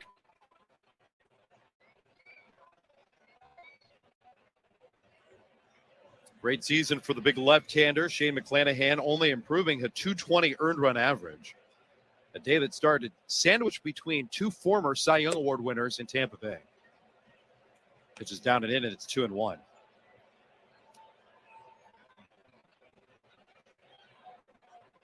Not quite as low as Blake Snell, who posted a 189 earned run average in 2018. The 2-1, fouled back. David Price, when he won the Cy Young Award with the Tampa Bay Rays in 2012, a decade ago, finished his season at 256, 2.56 earned run average. That's the kind of season that McClanahan is having. He already today is matching last year's start total. Today is his 25th, and he's blown past the innings. 2-2. Lobbed in the air out to right. Glove shields the sun out of the eyes of Arozarena. Now he locates, squeezes with two hands. Merrifield retired. The Blue Jays have a 2-out single and nothing more. Off to the fifth, 4-0 Tampa Bay. This is Blue Jays baseball served up by Jack Link's Meat Snacks on the Sportsnet Radio Network. Just like us at Bears Radio, our friends at Office Revolution really get the game. They furnished a global sports marketing agency in Fulton Market that won Crane's coolest offices. They know work is not just about conference rooms. This space has leather couches, bar stools by the tap, and even stadium seating for brainstorming great plays. Office Revolution knows your office represents your culture, brand, and should be a space where the team wants to work. Visit office-revolution.com to see what they can do. Ready to pop the question? Let your love sparkle with Blue Nile. Blue Nile has helped millions of couples create their perfect engagement ring. Their easy online tools will let you choose the diamond shape, size, and clarity, as well as save style. Blue Nile's bench jewelers will then handcraft her one-of-a-kind engagement ring, the perfect ring to celebrate your love. Right now, go to BlueNile.com and use code RADIO to save $50 on your purchase of $500 or more with guaranteed free shipping and returns. Ready to improve your bottom line? The Room can match you with a top financial analyst. Trusted by small businesses, startups, and entrepreneurs, The Room's virtual financial analysts are highly trained, vetted through a rigorous data-driven process, and matched to fit your needs. Drive business growth with a virtual financial analyst from The Room. It's like listening to all the financial programs rolled into one. Get started today at trytheroom.com. That's trytheroom.com.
the foul back. 1 ball and 2 strikes. And then thinking that, all right, you've got Kevin Biggio coming up. He's going to be in this ball game regardless. Is Kevin Cash also thinking about how a Whit Merrifield, and then if it gets to that point, Gabrielle Moreno profile? And they're all the same. They're all kind of down path swings, and that's where 5-6 years ago it was more about the hand you threw with. Now it's more about each pitcher's profiled pitches and what the hitter is presenting swing path wise. The 1-2, that's up and out. 2 balls and 2 strikes on the left-handed hitting Kevin Biggio. Which is exactly why a guy like Bo Bichette that can handle the up pitch, can handle the low pitch, the in out. Those guys are so difficult. Margot on their side, he can handle up and down, in and out. Those are really, really tricky matchups to try and find. The 2-2. Check swing. Did he go? The home plate umpire said yes. Biggio goes around, down on strikes, side retired. No runs, a couple of hits, 2 left for the Blue Jays as we go to the 7th. Tampa Bay 4, Toronto nothing. This is Blue Jays baseball served up by Jack Link's Meat Snacks on the Sportsnet Radio Network. We're just like us at Bears Radio. Our friends at Office Revolution really get the game. They furnished a global sports marketing agency in Fulton Market that won Crane's coolest offices. They know work is not just about conference rooms. This space has leather couches, bar stools by the tap, and even stadium seating for brainstorming great plays. Office Revolution knows your office represents your culture, brand, and should be a space where the team wants to work. Visit office-revolution.com to see what they can do. This September, Chicago Gourmet is going Uberboard. Join host Chef Sarah Gruenberg for Prost in the Park, a new Oktoberfest-style event with chef takes on classic German delights, Uba bands, fun cocktails, and delicious craft beer. From familiar favorites to a big collection of local craft breweries, get ready to toast at this Sunday Fun Day on the Harris Theater rooftop at Millennium Park. Prost in the Park, Sunday, September 25th. Tickets at chicagogourmet.org. Presented by Performance Food Service. Ready to pop the question? Let your love sparkle with Blue Nile. Blue Nile has helped millions of couples create their perfect engagement ring. Their easy online tools will let you choose the diamond shape, size, and clarity, as well as setting style. Blue Nile's bench jewelers will then handcraft her one-of-a-kind engagement ring, the perfect ring to celebrate your love. Right now, go to BlueNile.com and use code RADIO to save $50 on your purchase of $500 or more with guaranteed free shipping and returns. What would you do with an extra 20 hours a week? How about 40?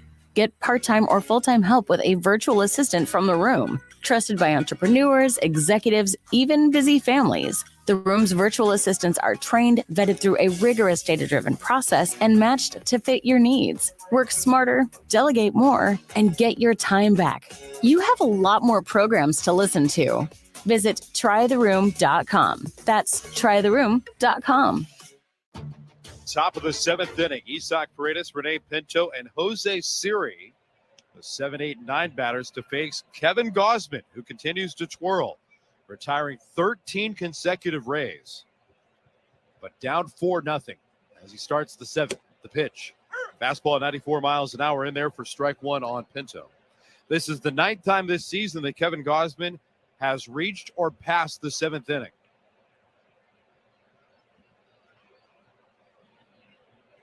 Oh, 1 to Paredes. Swinging a high fly ball out to left. Merrifield back, turns around at the wall, and it is gone.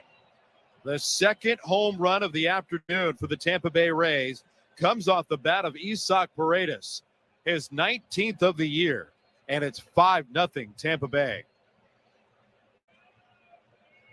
Man, I'll tell you, Ben, and I'm not trying to get too picky here, but I will say this is the first time in watching almost every one of Gausman's starts that I've seen the catcher set up outside for his split-fingered fastball, and it has been kind of consistent all day. Most of the time when I've seen the catcher back there for Gausman's split, he is set up on the inner half to the right-handed hitters. That right there, a split that hung up there. And I wonder if there's a correlation between those two. Renee Pinto, the hitter, takes up and in. That's the slider. Tried to back up the right-handed batter. Ball one. And the difference is this, right? The tumbling action of a splitter. If you set up inside, maybe it stays more on the inner lane versus an outside setup and then fades back over the middle of the plate. A bigger chance to do damage. Right. At the end of the day, it's Gausman throwing the pitch, right? But sight lines are a big thing. And Gausman is when your sight line is dead straight on that inner lane, it maybe allow you to get over that split and create more of that downward action. 1-1 to Pinto. Popped it up. Left side. Chapman, Bichette, shoulder to shoulder. It's Bo calling for it. A one-handed squeeze. One down. So when you're so used to throwing that split on that side of the plate, the catcher sets up on the other side of the plate, it can force you to try and get around that pitch a little bit to get more extension, creating some weird spin coming off the fingers of that split Vulcan grip that he has, which makes that ball move more laterally than vertically. And naturally, the two pitches he's really had damage done, 2 homers on 2 hanging splits. Jose Siri, the batter, lines the first pitch off to the right, strike one. Action in the Blue Jay bullpen. Zach Pop is loosening. Big right-hander for Toronto.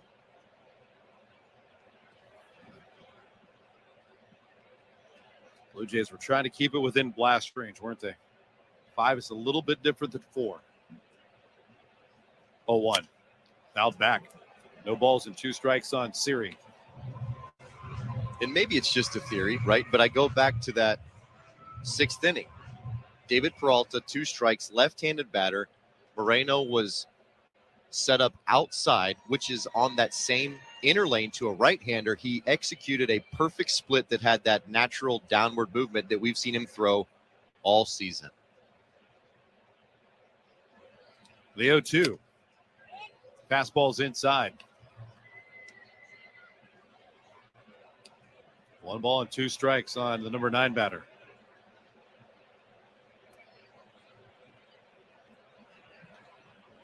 .97 pitches, 71 strikes for Kevin Gausman.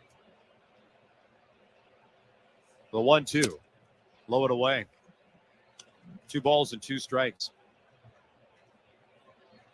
So we talked earlier about him kind of abandoning that split, going to more sliders. I wonder if it's the action on the pitch or just the fact that his sight line may be a little bit messed up. And again, Gausman's been around long enough. If it's really messing him, he should be able to shift Moreno over and have that conversation. 2-2. That's in the air. Hit pretty well out to center.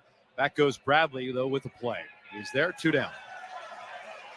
And some guys are visual guys, right? Last year, Steven Matz made it very apparent that it really didn't matter what the pitch call was.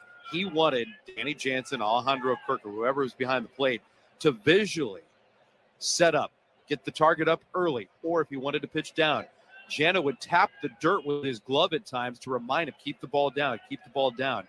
Those mental, visual triggers all lining up for hopefully executing a successful pitch. Yandy Diaz swings at the first pitch.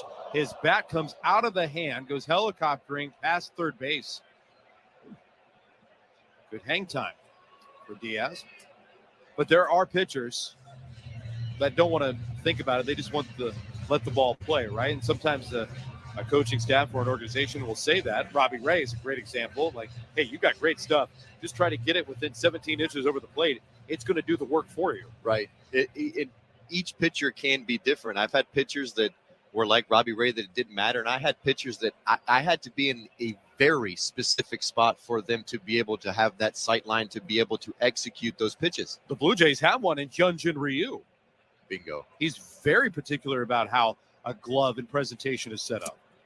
The 0-1, bounce low and away. 1 ball and 1 strike.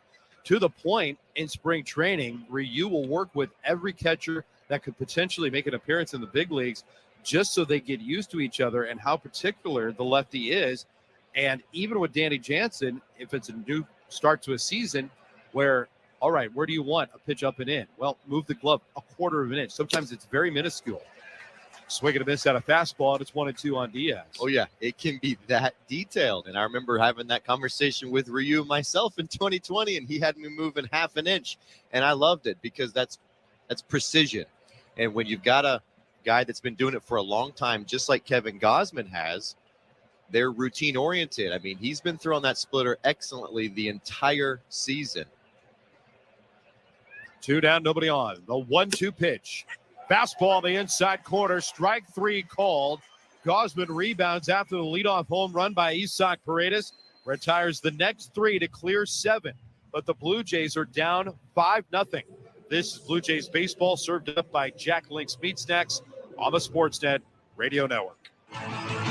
Baseball is in full swing. Why not enjoy great Pilsner taste from Miller Lite, the official beer sponsor of MLB? 90 calories and 3 grams of carbs per 355 milliliters. Must be legal drinking age. Major League Baseball trademarks used with permission. This game tip is brought to you by the always game-ready Jack Link's Meat Snacks. Stealing signs, bad. Stealing some of your buddy's beef jerky? Also kind of bad, but totally understandable. Jack Link's. Feed your wild side, baseball fans. Every all-star, every slugger, every gold glover, speedster, or ace needs the right fuel to perform. Just like every bird needs the right feed to sing at their best. I'm Ben Wagner, and if you want to enjoy nature at its finest, Armstrong Bird Food has the perfect blend of seeds, suets, and treats to attract a wide variety of birds to your backyard. Now that's a performance to cheer about. Visit ArmstrongBirdFood.com for your nearest retailer. Armstrong Bird Food, feeding Blue Jays and other feathered friends since 1986. It's jaw-dropping. I don't even have words. Eye-popping. I love you. Edge of your seat amazing. I thought that was absolutely incredible. Canada's Got Talent is great on TV, but it's even better to experience the excitement live. Free tickets now available to attend the filming of Canada's Got Talent this October in Niagara Falls. Canada's Got Talent. Yeah. It's an event for the whole family that you don't want to miss. Go to citytv.com for your free tickets to Canada's Got Talent. Oh, my lordess. Holy cow! Is there a ball that Gurriel can't track down in the outfield? This is your home for the Blue Jays, the Sportsnet Radio Network.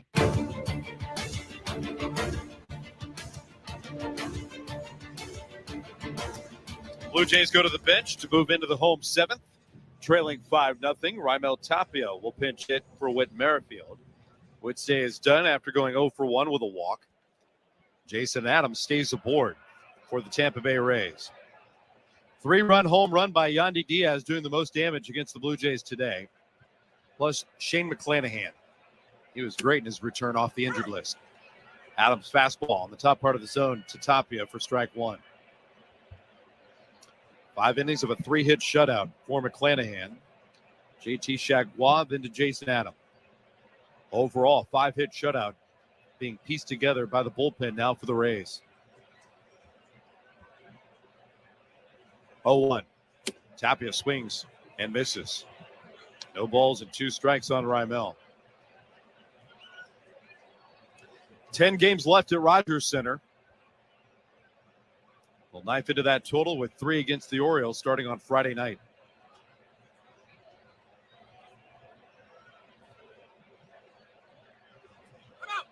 Now timeout called.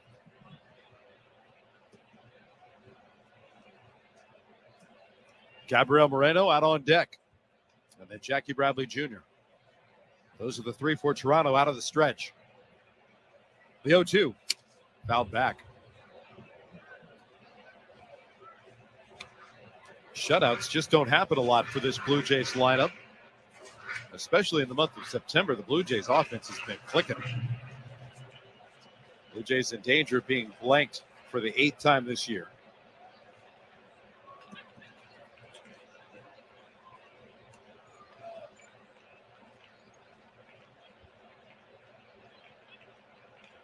The 0-2.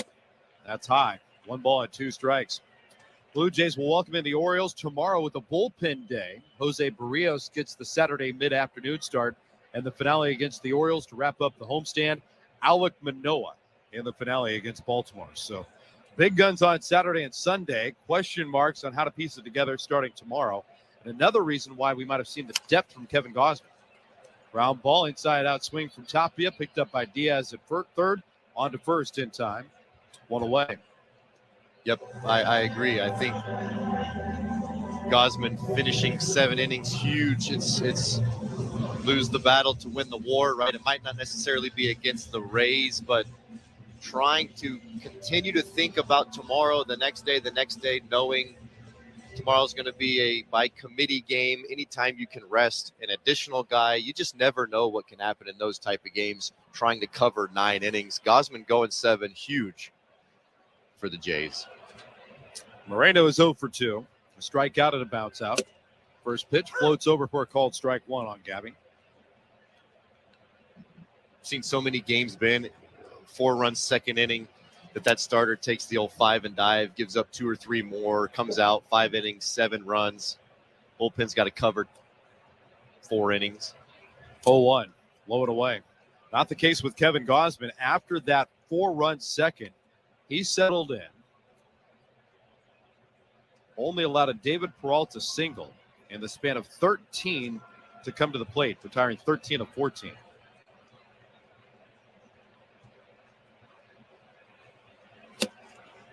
Swing and a miss by Moreno. 1 ball and 2 strikes.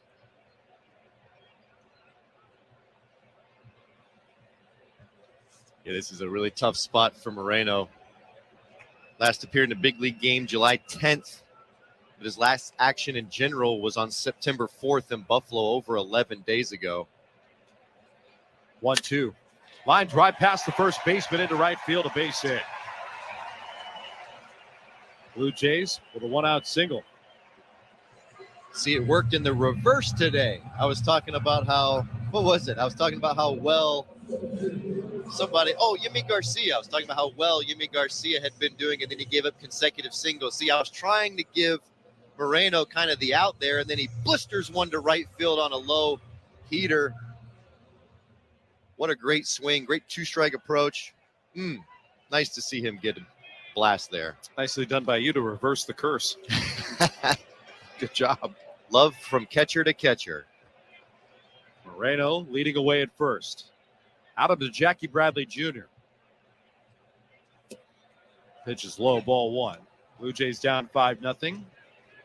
Idle crowd this afternoon of 23,820. 23,820 at the ballpark here in Toronto.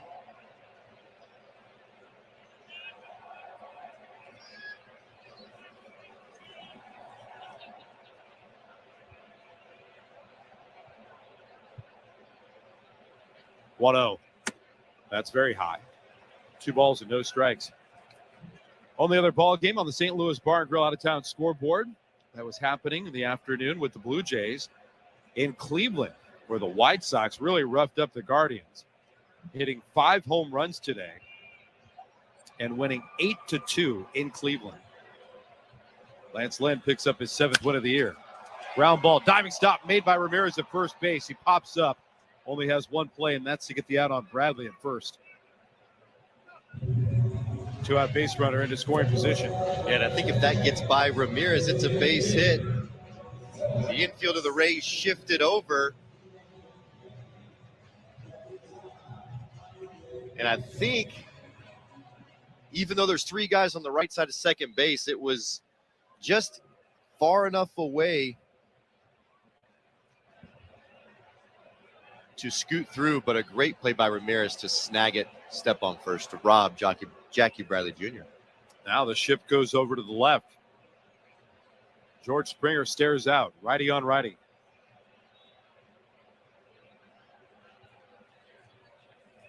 Here's the pitch. Swing and a miss by Springer.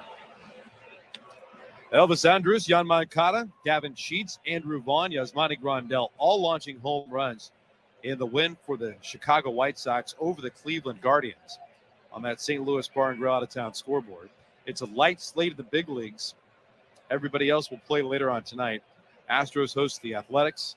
Pirates are in New York, in Queens, to face the Mets. 0-1 is hit in the air, shallow and left. Out goes Franco, the shortstop. Peralta said, "What are you doing out here?" He makes the catch, and the Blue Jays are retired. After 7, 5-0 Tampa Bay. This is Blue Jays baseball, served up by Jack Link's Meat Snacks on the Sportsnet Radio Network.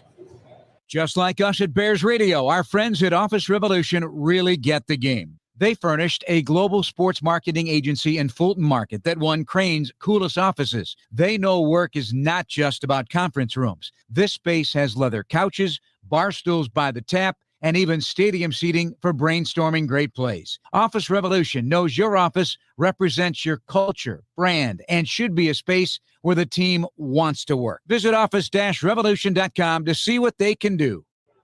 This September, Chicago Gourmet is going Uberboard. Join host Chef Sarah Gruenberg for Prost in the Park, a new Oktoberfest-style event with chef takes on classic German delights, Uba bands, fun cocktails, and delicious craft beer. From familiar favorites to a big collection of local craft breweries, get ready to toast at this Sunday Fun Day on the Harris Theater rooftop at Millennium Park. Prost in the Park, Sunday, September 25th. Tickets at chicagogourmet.org.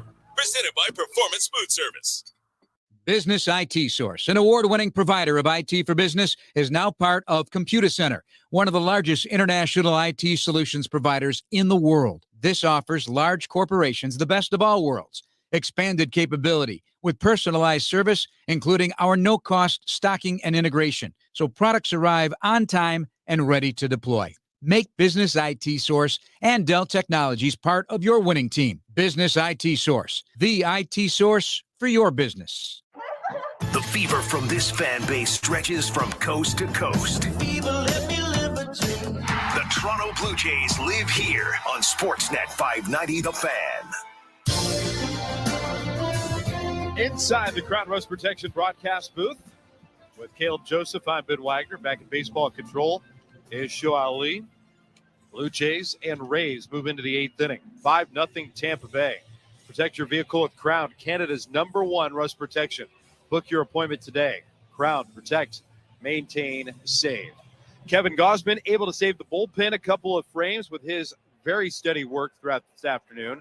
Touched with a couple of home runs, an early 3-run home run by Yandy Diaz. Might have been the real stinger today between a win and a loss by the Blue Jays. That and what the Rays pitching staff has done. Zach Pop will take over in the pitching change, brought to you by Certainteed. Throw all the way. Fastball from the right-handers inside on Randy Arozarena for ball 1. 7 men came to the plate in the second inning against Kevin Gausman. RBI single by Rene Pinto, a 3-run home run by Yandy Diaz. That was basically it. The 1-0. Fastball over for a called strike. Gausman struck out Randy Arozarena and then started to run a 4 in a row and then retired 10 out of 11. Coming to the plate, moving into the 6th. Got a 1-2-3 frame, and then Isak Paredes hit him with a long ball to lead off the 7th. Pitch missed inside. Check swing on the appeal to first. The question is, did he go? Ramon de Jesus says no. Yeah, it's one of those outings you're going to look and you're going to see 5 runs, and it's going to look a little bit sloppy, but it really wasn't. It was better than the box is going to look. 2-1. Zips over for a called strike. Levels the count at 2. It's just the old dreaded 3-run homer. It's 2 home runs on the day, both on hang-in splits that just didn't finish, resulting in 4 of the 5 runs that Gausman gave up. 2-2. Line the other way, a base hit into right. Randy Arozarena has his second hit of the day. We look at the standings update brought to you by Bet365.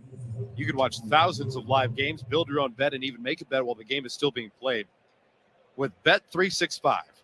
19 plus, play responsibly, Ontario only. White Sox and Guardians met today. Cleveland knocked off because of the power surge by the Chicago White Sox. The loss for Cleveland and a win for Chicago that pulls the distance in the Central Division down to 3 games. Cleveland at 76 and 66.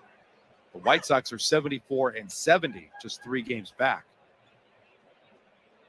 Wander Franco takes the first pitch strike from Zach Pop.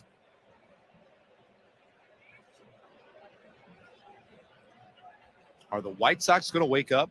I mean, they are clearly extremely talented. They've got enough starting pitching. They've got a great back end of the bullpen.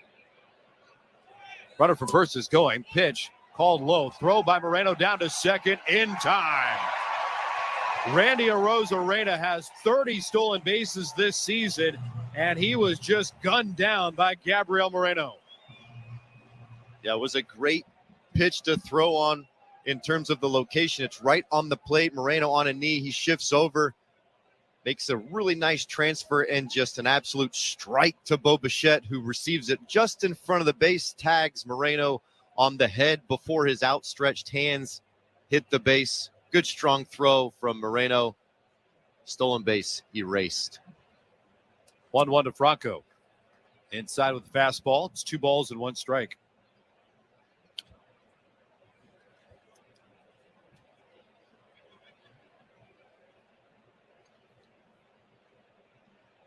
Five nothing Rays. Are you a fan of running right there, by the way? Probably not. Swinging a liner off to the left, foul. And why?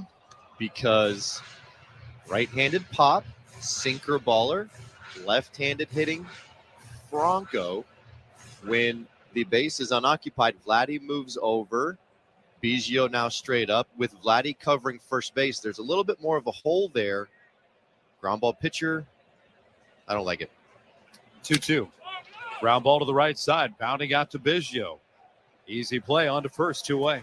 But honestly, Ben, I'm not 100% sure that Arozarena didn't just run on his own there. And as we made reference to yesterday, coming into this series, Rays have made 68 outs on the bases. And according to Baseball Reference, that's the most in the big league. So while they create a lot of havoc, they also run into some. I think Arozarena probably has that constant green light. I'm not sure that was the right time to go, but Blue Jays will take the free out. You'd love it time he's been caught this year. Harold Ramirez at the plate. Nobody on, 2 down. And a fastball comes inside. And did it nick the batter? Guess it did. Jersey. I'll tell you what, I don't know what he's looking at. As if that was on purpose. Get out of here with that. Just get to first base, man. You know, I hate that. It hits the jersey. Like, this guy's a sinker baller. He doesn't have great control. Have a little feel. 5-0 game. There's been nothing happening in 2 or 3 games. It hits the button on your jersey. Just go to first, man. Taylor Walls will pinch run for Harold Ramirez.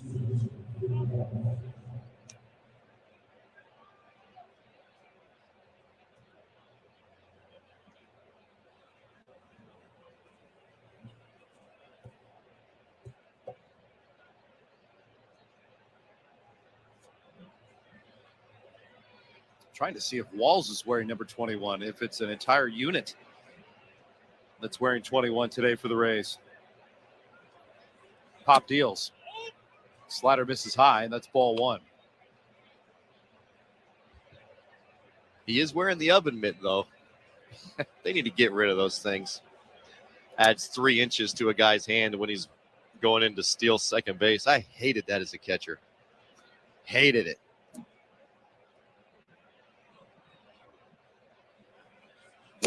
Swing and a miss by Margot. 1 ball and 1 strike. I made my mind up. If I was a fast base dealer, I was going to go put one of those number 1 foam fingers on and say it's to protect my hand and have the big number 1 finger hit second base as I was sliding in. No, it's to protect my hand. It's my fingers. I promise. Get out of here with that. Oh, my gosh. Runner goes, a huge break. Swing and a miss. Throw by Moreno down to second and not in time. I don't think the other net made an impact there. Walls was off to the races. He had a huge jump. Yeah, he did. And that just goes to show that 90% of the time you don't steal bases off of the catcher. This is another really quick release, almost identical throw down to second base, but Walls with a better jump is able to barely beat the tag as Biggio tags him right on his hip. Walls' hand gets in there just in time to steal the base. 9th stolen base of the season for Walls. In scoring position with 2 down. The 1-2, slider low.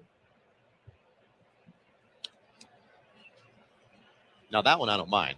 2 strikes on the hitter, 2 outs, right-handed hitter up.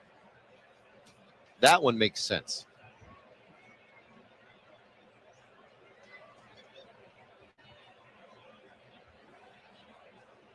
2-2. Fastball's down and away. 3 balls and 2 strikes.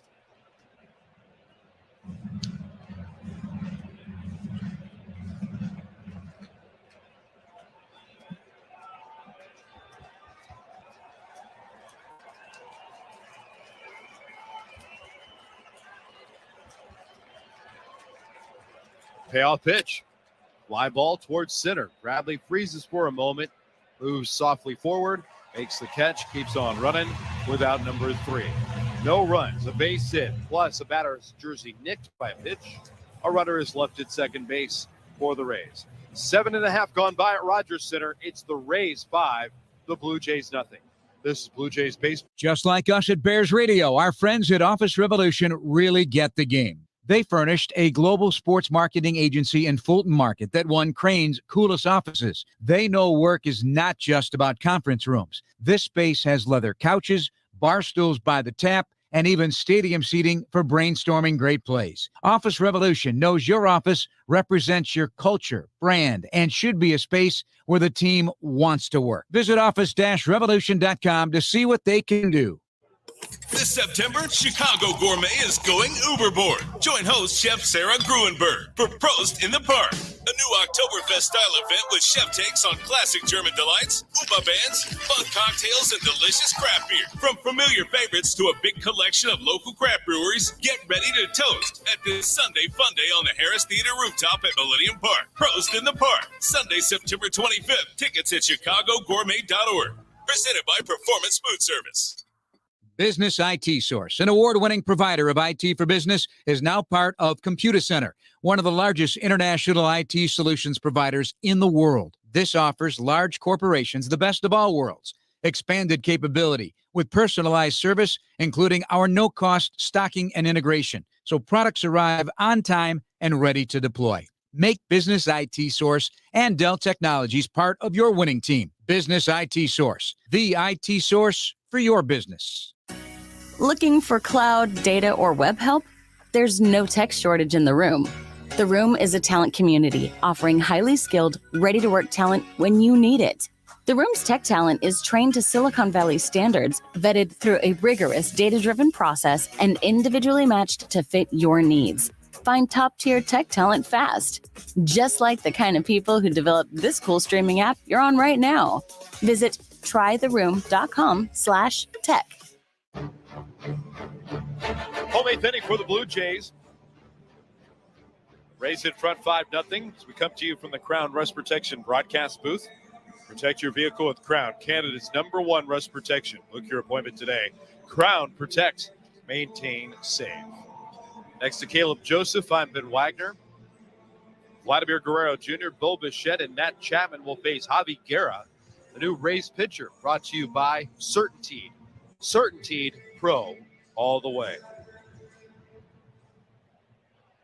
Vladdy is 1 for 3 this afternoon. Singled in the first inning, has bounced out twice since. Update the Rays defensive alignment after Taylor Walls came in to pinch run.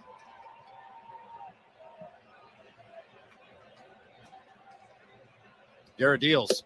Vladdy takes a fastball off the outside corner for strike 1. Taylor Walls has stayed in the lineup. He'll play at second base. Isak Paredes shifts over to play first. Walls pinch run for Harold Ramirez back in the 7th. Or check at the 8th, pardon me. 0-1. Fastball is a little bit lower, called outside. Prior pitch was just a little bit higher in the zone and got the benefit of the call. Now Vladdy steps out. Little splashes of red over his white and blue uniform. Red batting gloves, the protective gear over the elbow and the foot. 1-1, swing and a miss. 1 ball and 2 strikes. Ben, I don't know if we talked about this in Guerra's last appearance, but he was a position player up until 2018. I believe he was a shortstop, if I'm not mistaken. Boston and San Diego. Oh, you throw 100? Why don't you go try it out on the mound, bud? The 1-2, low and away. 2 balls and 2 strikes. The Rays have a couple of guys that have been retooled. Christian Bethencourt used to be a pitcher. Now he's behind the plate doing the catching. And you've got Javi Guerra moving from the diamond to the hill.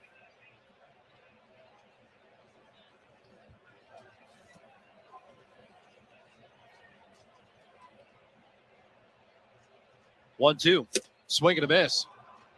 Good slider running away at 91 miles an hour. Vladdy couldn't get to it. He's down on strikes to lead off the 8th. Dan Guerra had one decent season in 2015 with the bat.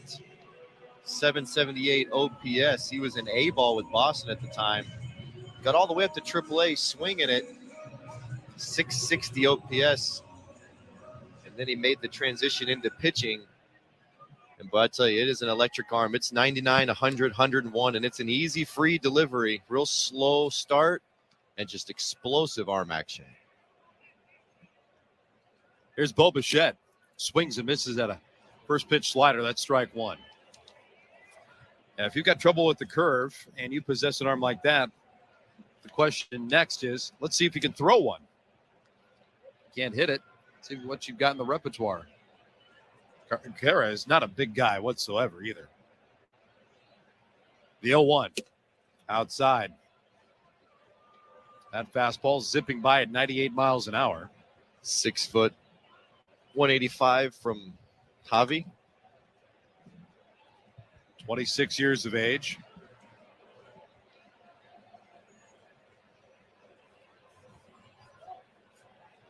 One. In the air, up the line and right, hit pretty well towards the corner. Rosa Reyna makes the catch. Step away from the wall in the right field. Plenty of room to work in front of the wall in fair territory. 2 down. I tell you what, the motion is almost Japanese-esque. You know, he comes up, he kind of holds just a little bit. The way that the left foot kind of curls behind the planted right foot and then starts to explode towards that mound. It's a very slow, deliberate, looks very kind of Japanese, which is usually trademarked to just their nationality, but works for him. 2 down for Matt Chapman. Garrett deals, slider on the inside corner, strike one. Blue Jays trailing 5-0. There's action in the bullpen. Trevor Richards is starting to loosen. The last 2 times the Blue Jays have gone to bullpen-assigned games, Richards has been the starter. The 0-1. Missed outside. 1 ball and 1 strike. I'm referencing in Texas. I'm referencing in Pittsburgh. The doubleheader, that was an emergency situation. Sure. Alec Manoah scratched because of the stomach bug. Blue Jays had to figure it out. Used Mitch White in the bulk role after going with Julian Merriweather as the opener. 1-1 outside. 2 balls and 1 strike on Chapman. So this could put a little bit more of a wrinkle into the opener against the Orioles tomorrow.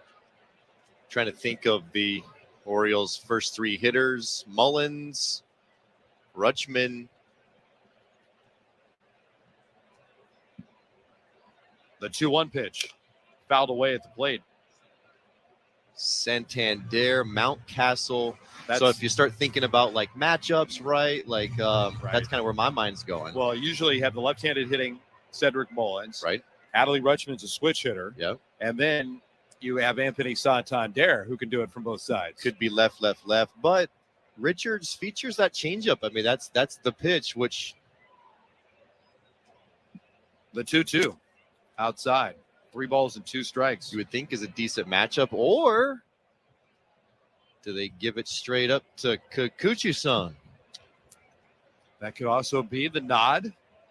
You say Kikuchi's going to make an impact in that ball game, although the Blue Jays have not leaned on him to be an opener role, whether it's for 3 outs or multiple innings. 3-2. Chapman's hits it in the air out to straightaway center. Drifting back underneath it. Margot makes the play, and the Blue Jays are retired 1-2-3 here in the 8th. Off to the 9th we go. Blue Jays down 5-0 against the Rays. This is Blue Jays baseball, served up by Jack Link's Meat Snacks on the Sportsnet Radio Network. Just like us at Bears Radio, our friends at Office Revolution really get the game. They furnished a global sports marketing agency in Fulton Market that won Crane's coolest offices. They know work is not just about conference rooms. This space has leather couches, bar stools by the tap, and even stadium seating for brainstorming great plays. Office Revolution knows your office represents your culture, brand, and should be a space where the team wants to work. Visit office-revolution.com to see what they can do. What would you do with an extra 20 hours a week? How about 40? Get part-time or full-time help with a virtual assistant from The Room. Trusted by entrepreneurs, executives, even busy families. The Room's virtual assistants are trained, vetted through a rigorous data-driven process, and matched to fit your needs. Work smarter, delegate more, and get your time back. You have a lot more programs to listen to. Visit trytheroom.com. That's trytheroom.com. This September, Chicago Gourmet is going Uberboard. Join host Chef Sarah Gruenberg for Prost in the Park, a new Oktoberfest-style event with chef takes on classic German delights, Upa bands, fun cocktails, and delicious craft beer. From familiar favorites to a big collection of local craft breweries, get ready to toast at this Sunday Fun Day on the Harris Theater rooftop at Millennium Park. Prost in the Park, Sunday, September 25th. Tickets at chicagogourmet.org. Presented by Performance Food Service.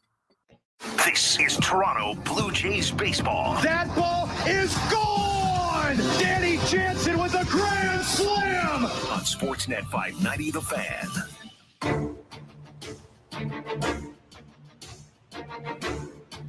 Blue Jays and Rays wrapping up their 5th game in 4 days. All Tampa Bay today, firing the shutout over the Blue Jays, leading 5-0.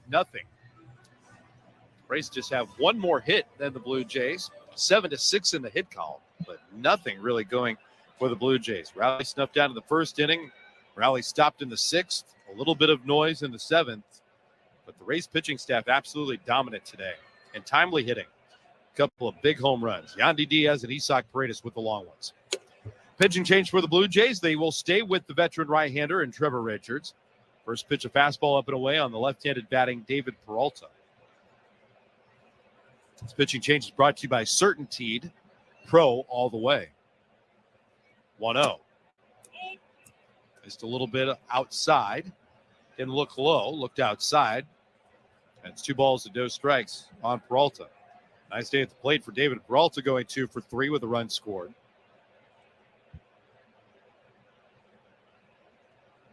The 2-0. Outside. 3 balls and no strikes.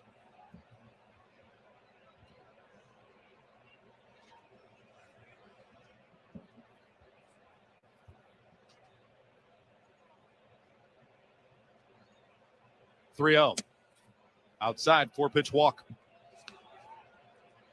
Leadoff batter aboard here to start the 9th.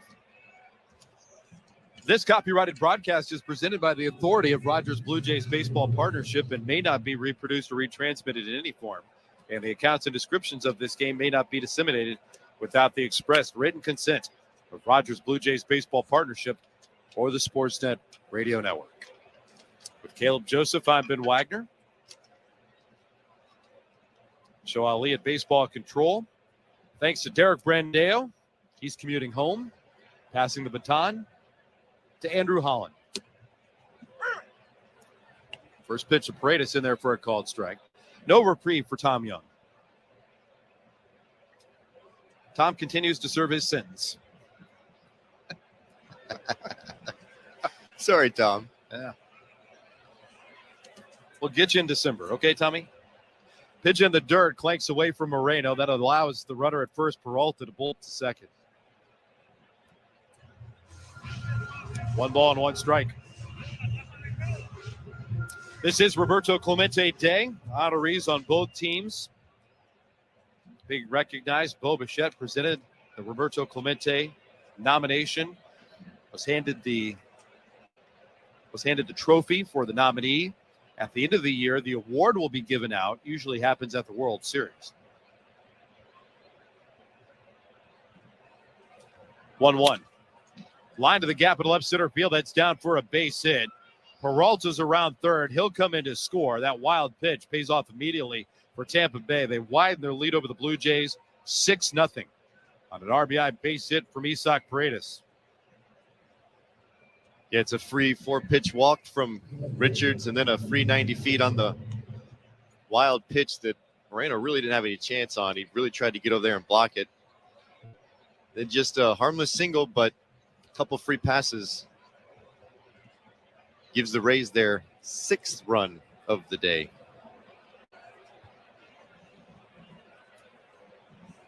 Rene Pinto at the plate. He'll take low, ball 1. Spent a little bit of time earlier talking about Bo Bichette and why he was the nominee out of the Blue Jays clubhouse.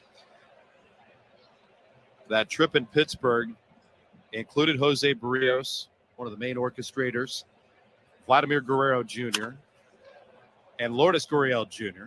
Ball ripped up the left field line, fouled by Pinto. 1 ball and 1 strike. Lourdes and I were chatting on the field before the ball game today, and it's pretty incredible. I asked Lourdes, what did you realize upon visiting the museum that you weren't aware of, you didn't understand, or you have a greater appreciation? And he looked right at me and he said, sacrifice. Sacrifice. The 1-1. Up the line into right, towards the corner. Hernandez on the run. Won't have a play. Land on the 3rd seat. 1 ball and 2 strikes. By all accounts and what has been learned from those tragic events of New Year's Eve in 1971 into 1972 and the death of Roberto Clemente is, by and large, that's a flight that never should have happened. It was a plane that was not ready to fly, ill-equipped to fly. Salvage pieces are on display at the Hall of Fame and the museum in Pittsburgh. The 1-2 fouled away. 1 ball and 2 strikes. And the details of the story relayed to Lourdes Gurriel Jr., Vladimir Guerrero Jr., Jose Barrios, other members of the support staff that went as well, about the pilot that day before the flight even took off, hammering the propeller on the plane, trying to straighten out the blades of the propeller. No. A 1-2, broken bat, past the left side of the mound, picked up by Bichette. Tabiggio for 1, turned to first, not in time. Paredes erased on the fielder's choice, 1 down, 1 on. Really? The plane was going through extensive maintenance. It was overloaded. And then, of course, suffered its ultimate fate. And that's why Lourdes Gurriel Jr., when I asked him earlier today, upon what he learned and had a greater appreciation of, is the sacrifice. This burning desire of Roberto Clemente to provide for others in need.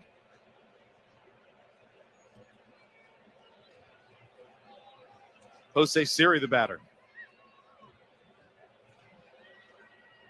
The pitch, swing and a miss, strike 1. At the museum in Pittsburgh, where this really sank in with a number of Blue Jays, they also got to touch some of the artifacts. Blue Jays were holding a suit that Roberto Clemente had worn in his playing days. And, remember, in the playing days with Clemente in the 60s and 70s, everybody dressed up, going to and from the ballpark. That's right. Swing and a miss, and so it too.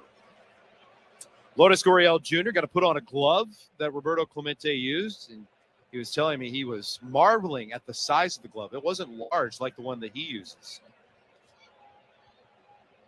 Vladimir Guerrero Jr., when we were in Pittsburgh, used a replica bat that Clemente had. Pitch is low on Siri, 1 ball and 2 strikes. He was stunned at the overall weight.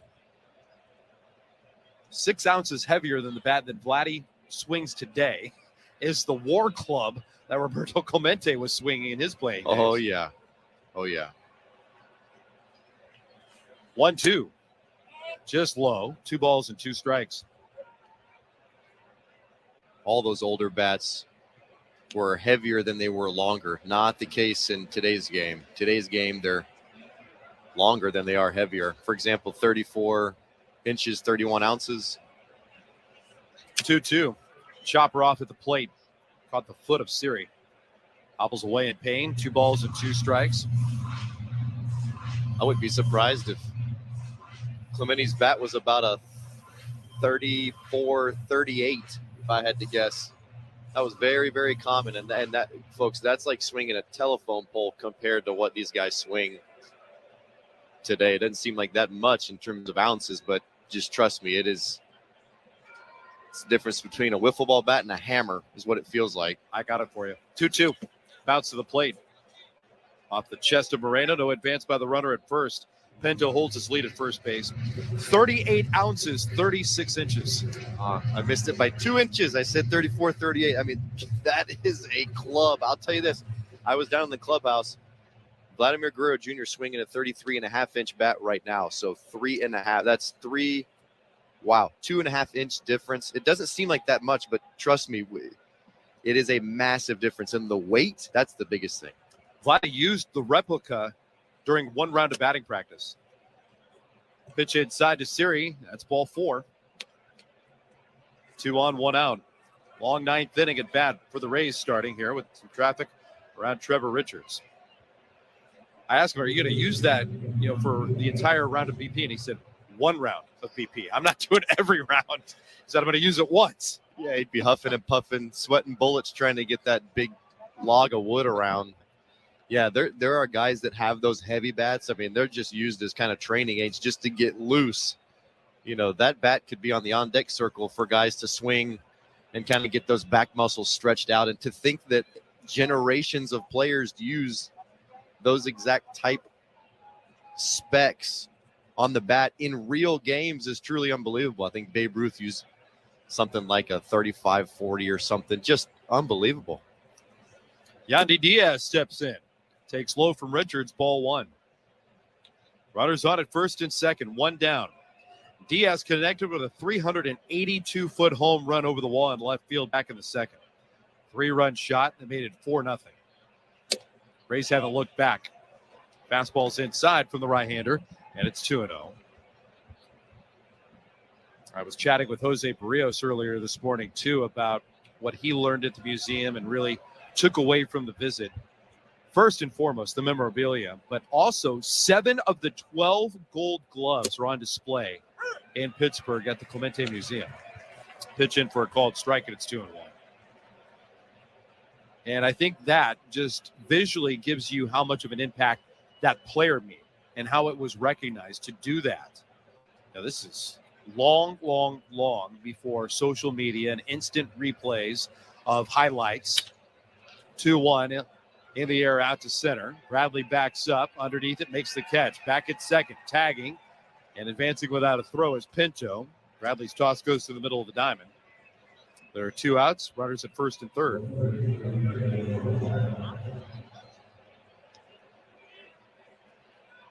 One thing, Jose Barrios was really emotional, passionate, talking about that visit, talking about being Puerto Rican with me and how much Roberto Clemente means to ball players now, to young players in Latin America. And he was passionately speaking about the experience and the fact that he was feeling closer and closer to the legacy, but also closer at the same time to his father, because he had a greater appreciation to the player that Clemente was, because his dad spoke so eloquently about how Roberto Clemente made an impact on his own playing career. Randy Arozarena takes a strike on the inside corner, and it's 0-1. And as our producer extraordinaire, Mr. Tom Young, told me, the Expos had baseball here in 1969, right? So Clemente passes in 72. The Expos would have only had a couple years to see him live. Pitch down, check swing by Arozarena, didn't go. 1 ball and 1 strike. So Canadian Nation, probably some folks hopefully listening that might have seen him, that might have some stories about the couple years he played here in Toronto against the Expos. Montreal. I'm sorry. 1-1. Swing and a miss. 1 ball and 2 strikes. Montreal. Very, very distinct difference. I'm sorry to both parties.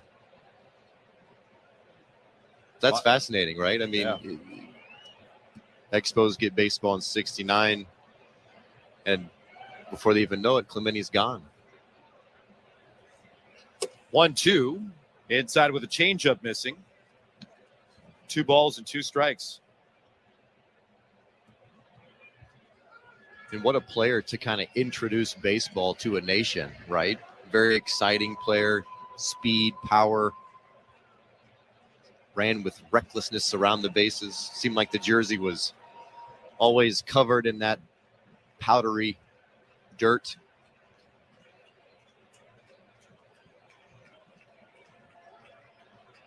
First and third for the Rays. The 2-2. Broken bat flare left center field. That's fading, and down for a base hit. Another run for the Rays as Pinto scores. Arozarena's bat will die a hero with his third hit today. RBI single, a 2-run ninth. 7-0 Tampa Bay. It's one of those games, Ben. I think that just the stats and everything that the Rays have been, all the numbers are just kind of starting to even out. In this series, the Jays have been able to keep the Rays to 3 or fewer runs in 9 of the 14 games. They've done actually a pretty good job keeping those bats quiet. Today, not one of them. There's a little looper into right field. That's in for a base hit from Wander Franco. Rounding third on his way to the plate is Jose Siri. It's a 3-run ninth inning. On contact, Randy Arozarena ends up at third. Back-to-back RBI singles. 8-0 Tampa Bay, and John Schneider's got to make the move. This inning has gone too long for Trevor Richards. He'll be lifted. Top of the ninth inning, a pitching change with the 8th batter, Taylor Walls, going to step in. David Phelps had been rushed into action to get ready to pitch in this contest. So Richards is out. This pitching change made by Certainty Pro all the way. Back to the other side of downtown Toronto, nestled in the studios at Baseball Control. Here again, Show Ali. Thank you very much, Ben. And before we get back to the St. Louis Bar and Grill out-of-town scoreboard, some audio to listen to. Brian Anderson, Rays play-by-play, was on with Blair and Barker today. Here he is. He's also a former MLB pitcher, of course, discussing the roster construction of the Tampa Bay Rays with Kevin Barker. Can you explain to me why Margot is hitting in the 6th hole? Boys, I wish I could explain a lot of things that the Rays do to you. I mean, it is, listen, I mean, I'll never forget the first time they brought Jonathan Aranda. And now listen, to his credit, he was having a wonderful season in Durham. And this might have been back in June, July, earlier in the season. But his first call-up, they roll him right out in the cleanup spot. I mean, it was like I got there and I'm like, okay, Aranda, the kid that's just coming up from the minor leagues is hitting cleanup. So that's all you need to know about how the Rays build their lineup. I can't tell you what is going on behind the scenes. I'm sure there's a whole lot of analytics and metrics, and the geniuses are at work punching the buttons behind the scenes, but I couldn't tell you. That's Rays play-by-play Brian Anderson chatting with Blair and Barker earlier this morning. You can grab the full chat wherever you grab your favorite podcast. A quick check of the St. Louis Bar and Grill out-of-town scoreboard over in the NFL. Thursday Night Football will be on the go tonight. Chargers at Chiefs in the AFC West divisional battle. Both teams are 1-0 on this season. No Keenan Allen for the Chargers. No Harrison Butker for the Chiefs. Both have already been ruled out. So adjust your fantasy lineups whenever you get a quick sec. But that's the St. Louis Bar and Grill out-of-town scoreboard. You're listening to Blue Jays baseball, served up by the always game-ready Jack Link's Meat Snacks. Let's get you back to the action on the other side of downtown Toronto at the Rogers Center. Here's Ben Wagner and Caleb Joseph. Here at Rogers Center, the Tampa Bay Rays have opened a large lead over the Blue Jays, now 8-0, tallying 3 here in the ninth. Taylor Walls is out to face David Phelps. 2 down. Runners at first and third. The left-handed batting Walls at the plate. Phelps deals. First pitch, called the ball. Cutter just must have missed low.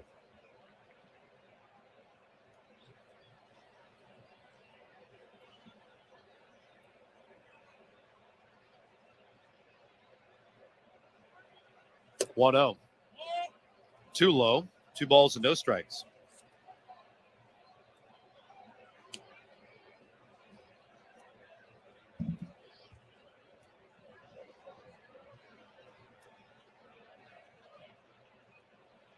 This is the finale between the Rays and the Blue Jays here in Toronto. 2-0, fouled back. 2 balls and 1 strike.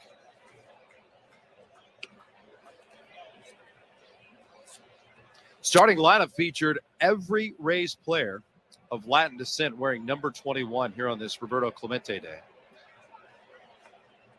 Third base coach Luis Rivera is wearing number 21. Interpreter Hector LeBron wearing number 21. Jose Barrios, Bo Bichette, and George Springer all wearing 21. The 2-1 pitch called strike, and it's 2 balls and 2 strikes.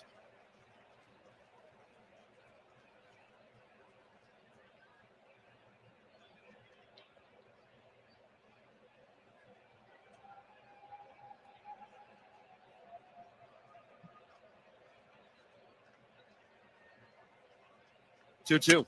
That's high. Just looking at Roberto Clemente's baseball reference page, 1 home run north of the border at Jerry Park.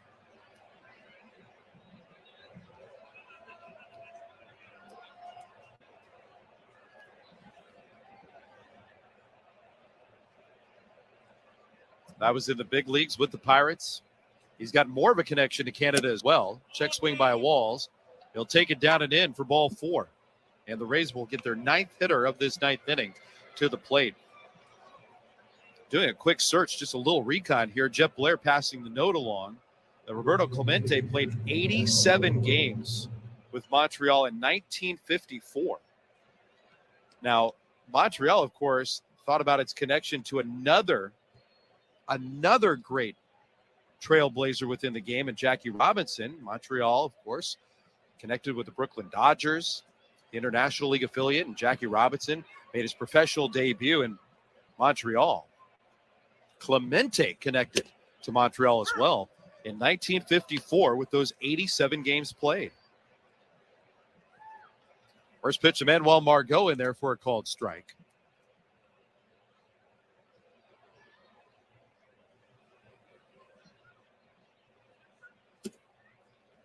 Low and away, 1 ball and 1 strike.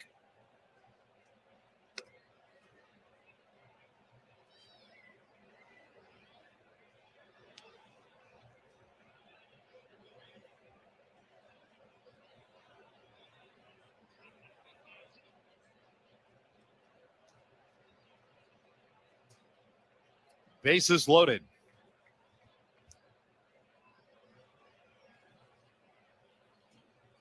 One to Margot. Outside, 2 balls and 1 strike. All right, I'm going to pose a question here.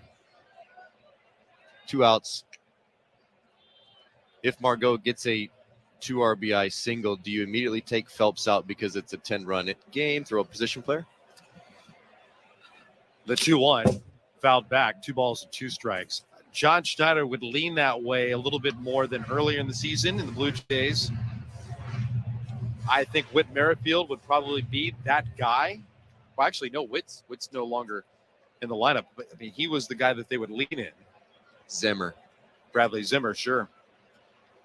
I just wonder, you don't want to waste pitches from Phelps in this game, right? Not when you're going into a bullpen game, no.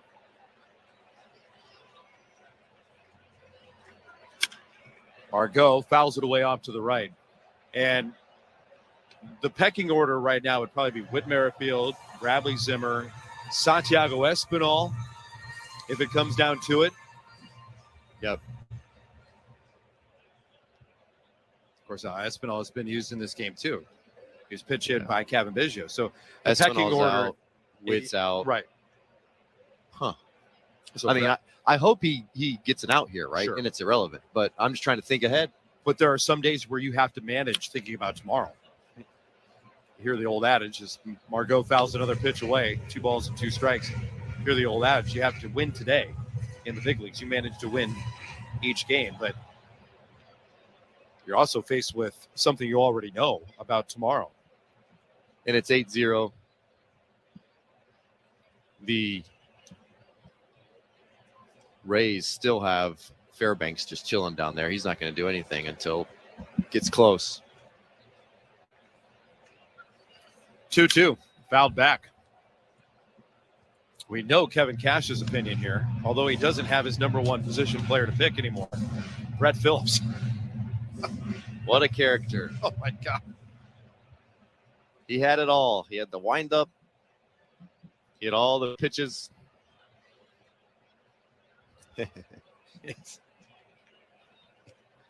Brett Phillips. He had the pizzazz.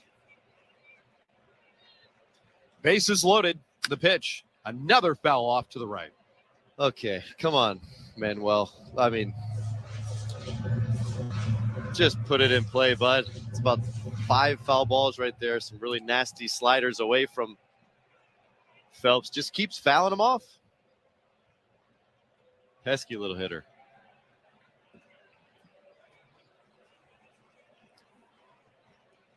The 9th pitch of the at-bat. Low and away. 3 balls and 2 strikes on Margot.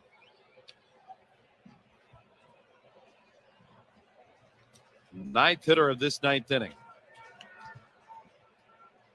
Rays 8, Blue Jays nothing.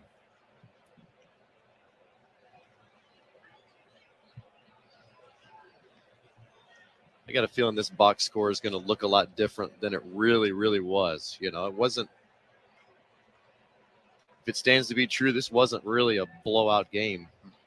It's pretty close. I mean, you know, within 4 after the second inning kind of meltdown from Gosman, you still feel like if you can chip away, you're in good shape. 3-2. Line to the gap in left center field. That's a ringing extra base hit. That'll clear him for the Rays. 3 runs are in on a double by Manuel Margot. 11-0 Tampa Bay.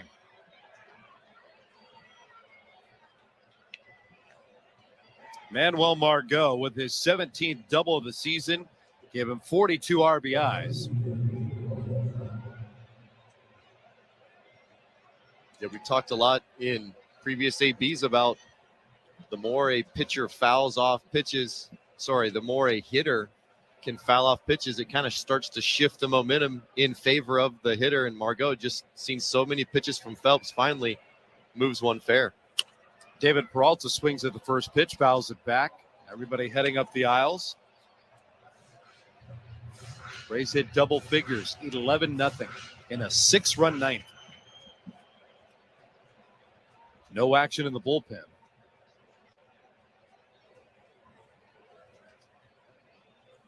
Oh, 1. Line to right field. Smothering stop to a slide. A pop-up by Biggio. In time at first base to retire the side. 10 men came to the plate. 6 came in. 11-0 Tampa Bay as we go to the home 9th inning. This is Blue Jays baseball served up by Jack Link's Meat Snacks on the Sportsnet Radio Network. This game tip is brought to you by the Always. Just like us at Bears Radio, our friends at Office Revolution really get the game. They furnished a global sports marketing agency in Fulton Market that won Crane's coolest offices. They know work is not just about conference rooms. This space has leather couches, bar stools by the tap, and even stadium seating for brainstorming great plays. Office Revolution knows your office represents your culture, brand, and should be a space where the team wants to work. Visit office-revolution.com to see what they can do.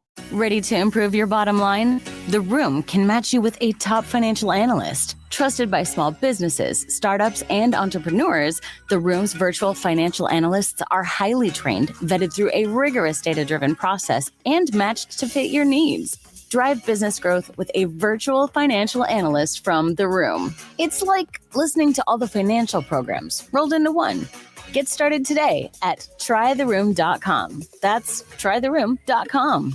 Ball served up by the always game-ready Jack Link's Meat Snacks. Joe Alley with you at Baseball Control in downtown Toronto. Jays trail 11-0 as we head to the bottom of the 9th. Don't forget, J-Stock follows after the final out as always. Blair and Barker will take your calls and texts.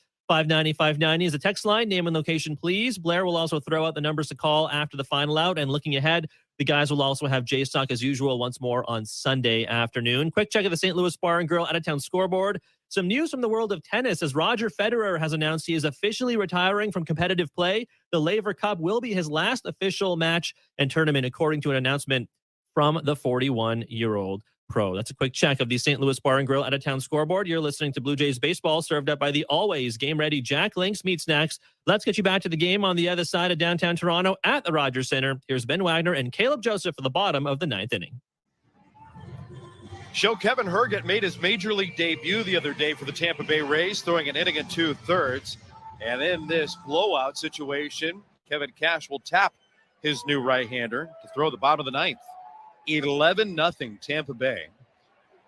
Teoscar Hernandez, Kevin Biggio, Raimel Tapia coming up to face the right-hander, Kevin Herget.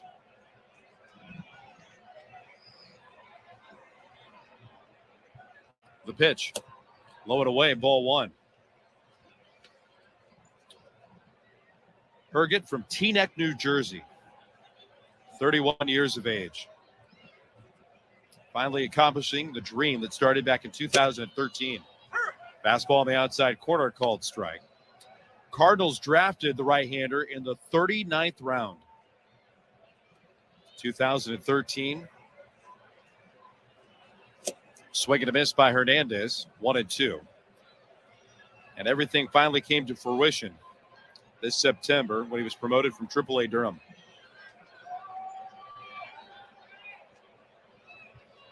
One thing September has always provided is amazing stories within the game. That's been tweaked a little bit.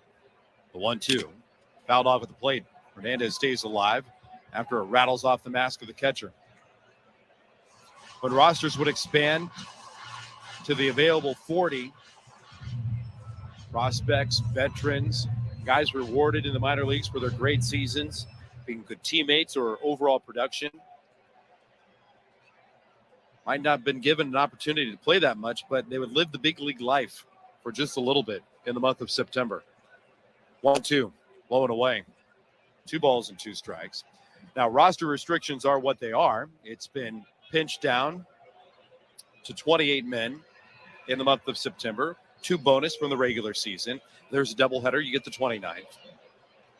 But they aren't as widespread in the great stories about overcoming the adversity and longevity. Line drive caught by the leaping Paredes at first base. Hernandez absolutely robbed of a base hit. 1 down here in the 9th. Yeah, you're exactly right. And some of those organizational guys that had kind of toiled and been great teammates would get a call up to the big leagues. And when the major league minimum was around $570-ish, I mean, you're talking roughly $3,000 a day. They're up in the big leagues for the entire month of September. It was almost a $100,000 bonus for a guy that could potentially only be making $10,000, $15,000 the entire season. Ground ball hugs the line at first off the bat of Kevin Biggio. Scooped up foul for strike 1. A lot of people don't realize that the minor leagues, until you hit 6-year free agency as a minor leaguer, you are bound by the minimums of that level. And I didn't get a comma in my first paycheck as a professional baseball player until I was a major leaguer. I was making $950 every 2 weeks in AAA. The 0-1 pitch. Biggio takes on the inside corner. He's in the hole 0-2. And mind you, that's only for 5 months. Okay, so you do the math. 1,800 times 5. That's not very good. So that September call-up could be massive. 0-2. Lifted out to shallow left. Back goes Diaz. In comes Peralta. The outfielder makes the catch, and there are 2 down. And listen, September showcases can turn into something different. Maybe not in the plan of that organization. John Birdie, one that come to mind. Sure. In 2018, he played 4 games. Got a moment on the video board when John Gibbons walked to the mound during a pitching change. Gibby notices Birdie in the screen. He said, hey, turn around and look at yourself. You're in front of 50,000 people here in the waning days of a 2018 lost season. John Birdie has gone on to play 5 years now in the major leagues and completely changed his life after he latched on with the Miami Marlins. Herget deals to Raimel Tapia. Pitches low, ball 1. 11-0 Rays. 2 out in the 9th. 1-0. In the air out to left. Underneath it, Peralta. He's ready. Makes the catch to finish the ball game. The Blue Jays down 1-2-3 in the 9th inning. They are blanked for the 8th time this season. It looked like a laugher, 11-0. That's because the Rays scored 6 in the top of the 9th inning. Kevin Gausman kept the Blue Jays in it as long as he could, but the Blue Jay bats never got going against Shane McClanahan and his return off the injured list. He was dominant, and so was the Rays bullpen. That's exactly right. I don't know if any offense in baseball was going to do anything against McClanahan today. Rays fans have got to be elated with what they saw from him. Fastball in triple digits, really powerful slider reaching 93, 94 miles an hour. He was locating. He was just dominant with all of his stuff. It's a disappointing finish to the series against the Rays. But if you were to say, okay, 5 games against a really good Rays team, would you take 3 out of the 5? I think the Jays would probably sign up for that, and that's exactly what they did. So they got to be able to turn the page really quickly and face the other birds in the division, Baltimore coming in. But overall, I think it was a really solid 5-game set there for the Toronto Blue Jays. Blue Jays go into bullpen day tomorrow. Essentially, the pressure is on Baltimore for the first time this season. They are fighting for any hope to keep their playoff push alive, and it comes down to the 3 games that'll be here in Toronto. Yeah, it's one thing to not be in control of your own destiny. I think at this point, the Jays are in control in terms of they're going to create their own destiny. It's going to be up to them. They're not going to have to look at the scoreboard like last year and hope that a couple teams do a couple things differently. They're in the driver's seat, and if they go out and continue to take care of their business, they'll be in good shape. So like the way that this homestand has already started, but can get away from them quickly if they don't have the same type of focus and energy that they brought over this series. Worst case scenario, the Blue Jays still are in first place in the American League wildcard race. They will lead the Rays by half game, depending on what Seattle does coming out in their start of their series tomorrow afternoon. So that's what it boils down to. The Blue Jays are in very, very good position going into the weekend.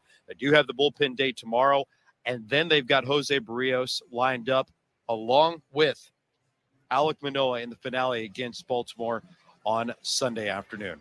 Always great working with you, Caleb Joseph. It's been a fun series once again. Yeah, thank you so much. Thanks for listening, fans. We'll be back here next homestand. Hope to hear you. Caleb Joseph, part of the broadcast for this series with the Rays. I'm Ben Wagner. We've gone final at Rogers Center. Reminder, Jeff Blair, Kevin Barker, they're coming up. They will take your phone calls. They will look at the texts and read the tweets as well over the air. Make sure you include your name and location to Jeff Blair and Kevin Barker. Jays Talk is coming up in just a couple of moments. We'll have our play of the game, take you through the totals, and then get the postgame show underway. Your final score this afternoon, the Tampa Bay Rays 11, the Toronto Blue Jays nothing. This is Blue Jays baseball served up by Jack Link's Meat Snacks on the Sportsnet Radio Network. We're 2 men in a truck, the movers who care. You never know when cardiac arrest can happen.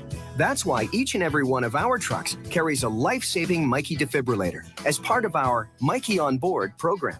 Whether we're on the highway or in front of your house, we're prepared to help anyone whose heart may skip a beat. The Mikey Network has saved many lives, making Mikey's accessible to the public. And now they're on board our trucks. We're 2 men in a truck. 2 men and a truck, the movers who care. Ready for the next level? Looney Dogs Night. This season at Rogers Center, every Tuesday home game is Looney Dogs Night, presented by Schneider's.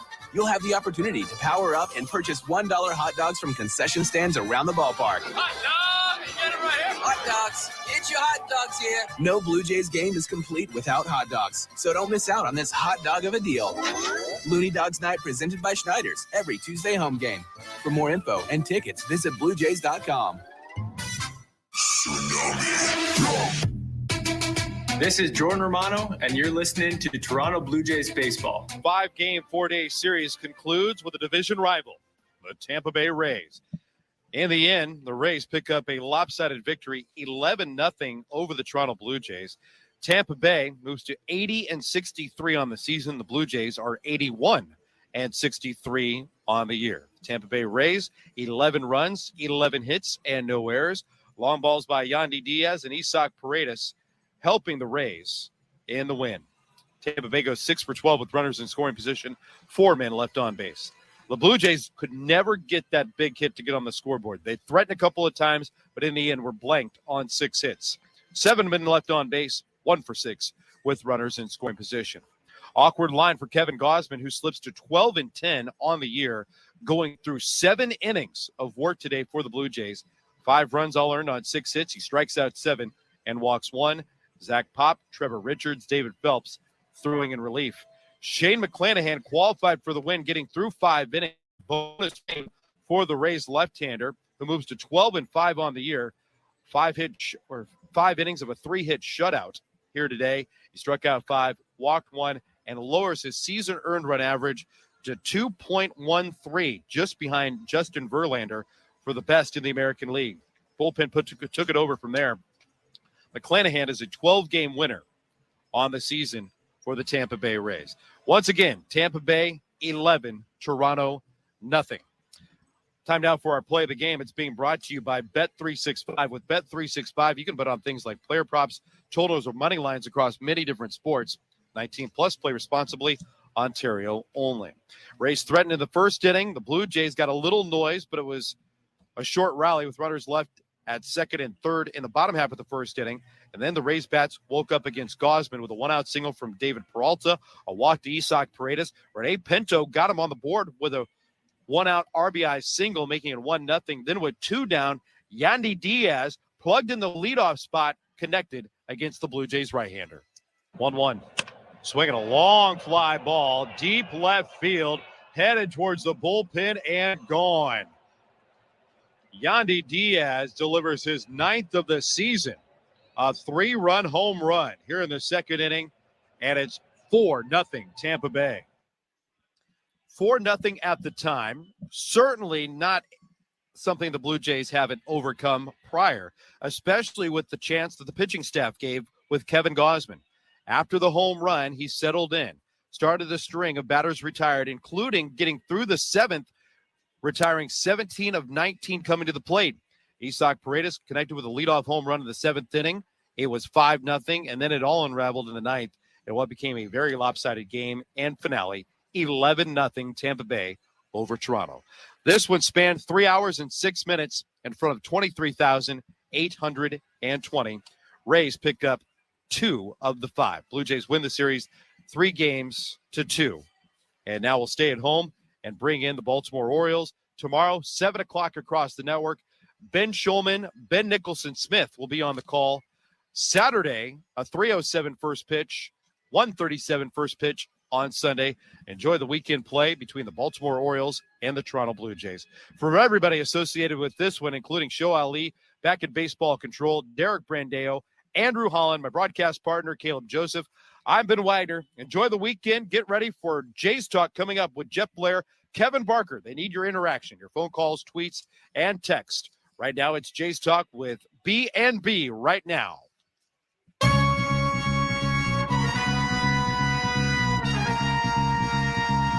Well, I guess we can say that shoulder impingement that was bothering Shane McClanahan.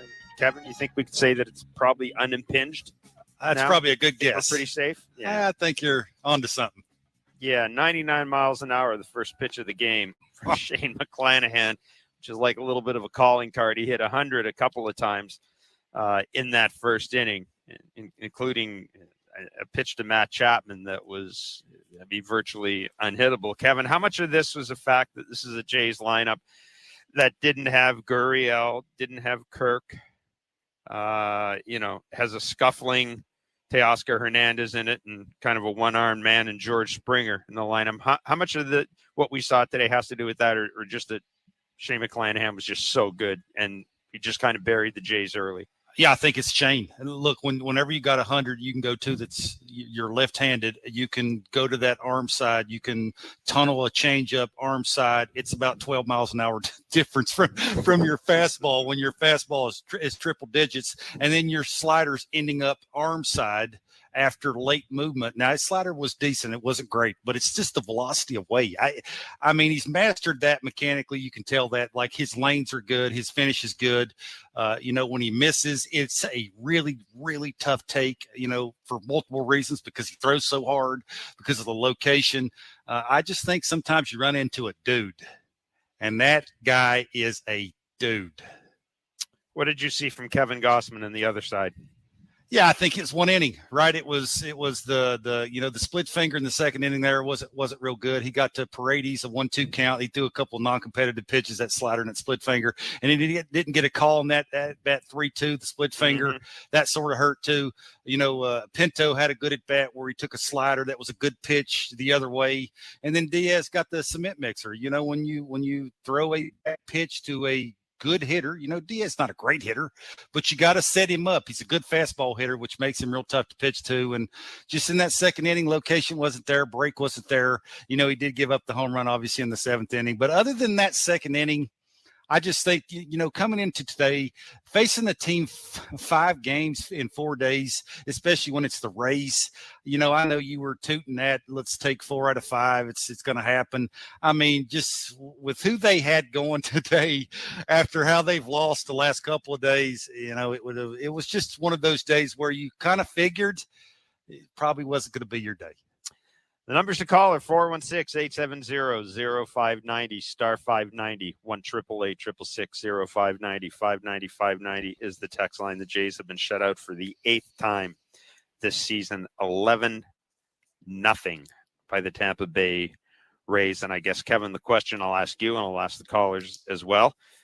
The Baltimore Orioles are coming in town for 3 games. I think as Ben noted on the broadcast, was either Ben or Caleb. I'm going to apologize, but this is kind of the first time, the Orioles have been a nice story, and they're probably doing better than anybody thought they can do, but there's some pressure on them now. This is a pressure series for the Orioles. Lose this series and you're done. It's that straightforward. You're at home if you're the Jays, and you're a better team than the Orioles. You should at least win 2 out of 3. I mean, tomorrow is a whoever's throwing day, and then you got Barrios and Manoah going. The Barrios and Manoah games, you should have a good chance of, stringing together some good innings and having some good at bats and winning those 2 games. So that's for me. If you're a Jays fan, if you're on the team with the Jays, you're thinking to yourself, you're at home, you're playing a team that you're better than. You should be beating them, if not all the time. Yeah, tomorrow could very well put the bull in the phrase bullpen day for the Toronto Blue Jays, based on how this thing finished. And that's what we know from John Schneider, is that it will be a bullpen day tomorrow. We kind of thought maybe Trevor Richards might get the start. Trevor Richards pitched today. I would presume you're talking Julian Merriweather and or he who shall not be named as a possible candidate for that opener's job. We know that Barrios and Manoah pitched the next 2 games of the series. The other little bit of news today is Alejandro Kirk is day-to-day with what is being called left hip tightness. As a result, we saw Gabrielle Moreno start today with Kevin Gossman. I was a little surprised, frankly, that Danny Jansen didn't get the start today, but I guess Gossman and Moreno day game after a night game. Times. Yeah, but day game after a night game against the Tampa Bay Rays. You're in September. I was a little surprised to see Gabrielle Moreno get the call, but again, that's really neither here nor there. I just it was a little surprising. And look, I have concerns if Alejandro Kirk if this is another thing is have to be monitored in addition to Springer, in addition to Lourdes Gurriel Jr., we don't know what his status is. Shane McClanahan is going to be going to be a tough road today anyhow. But Kevin, basically the Jays, the Jays faced him with a third of their everyday lineup. Either hurt or scuffling or playing hurt. If Kirky's not in the lineup, who's hitting cleanup, Jeff? That's the question you got to ask yourself. Who's the fourth best hitter on the baseball team? I don't want to move Bichette. I don't want to move Bichette out of. That's what John's doing. I know doing. it is. That's what John's doing right now. I don't know. I mean, it'd be nice if Teoscar Hernandez was Teoscar Hernandez. That might solve help your problem. But I don't know. I mean, I'm running out of dudes, man. There's no other way I can put it. I'm running out of dudes. I don't want to touch Bo. Whatever Bo's doing, I want him to keep doing. Again, a couple of hits today for Bo Bichette, his 41st double of the year. That's amazing. Yeah, they're awfully threadbare when those guys aren't in the lineup. Yeah, just puts more pressure on Vladdy for me. I mean, he's the one guy, right, that needs to – Bo's been doing his part. George Springer's hurt. You can tell that. Like, it's just the finish is not there. He's out and around a little bit more than he normally is. That will tell you he's favoring that elbow.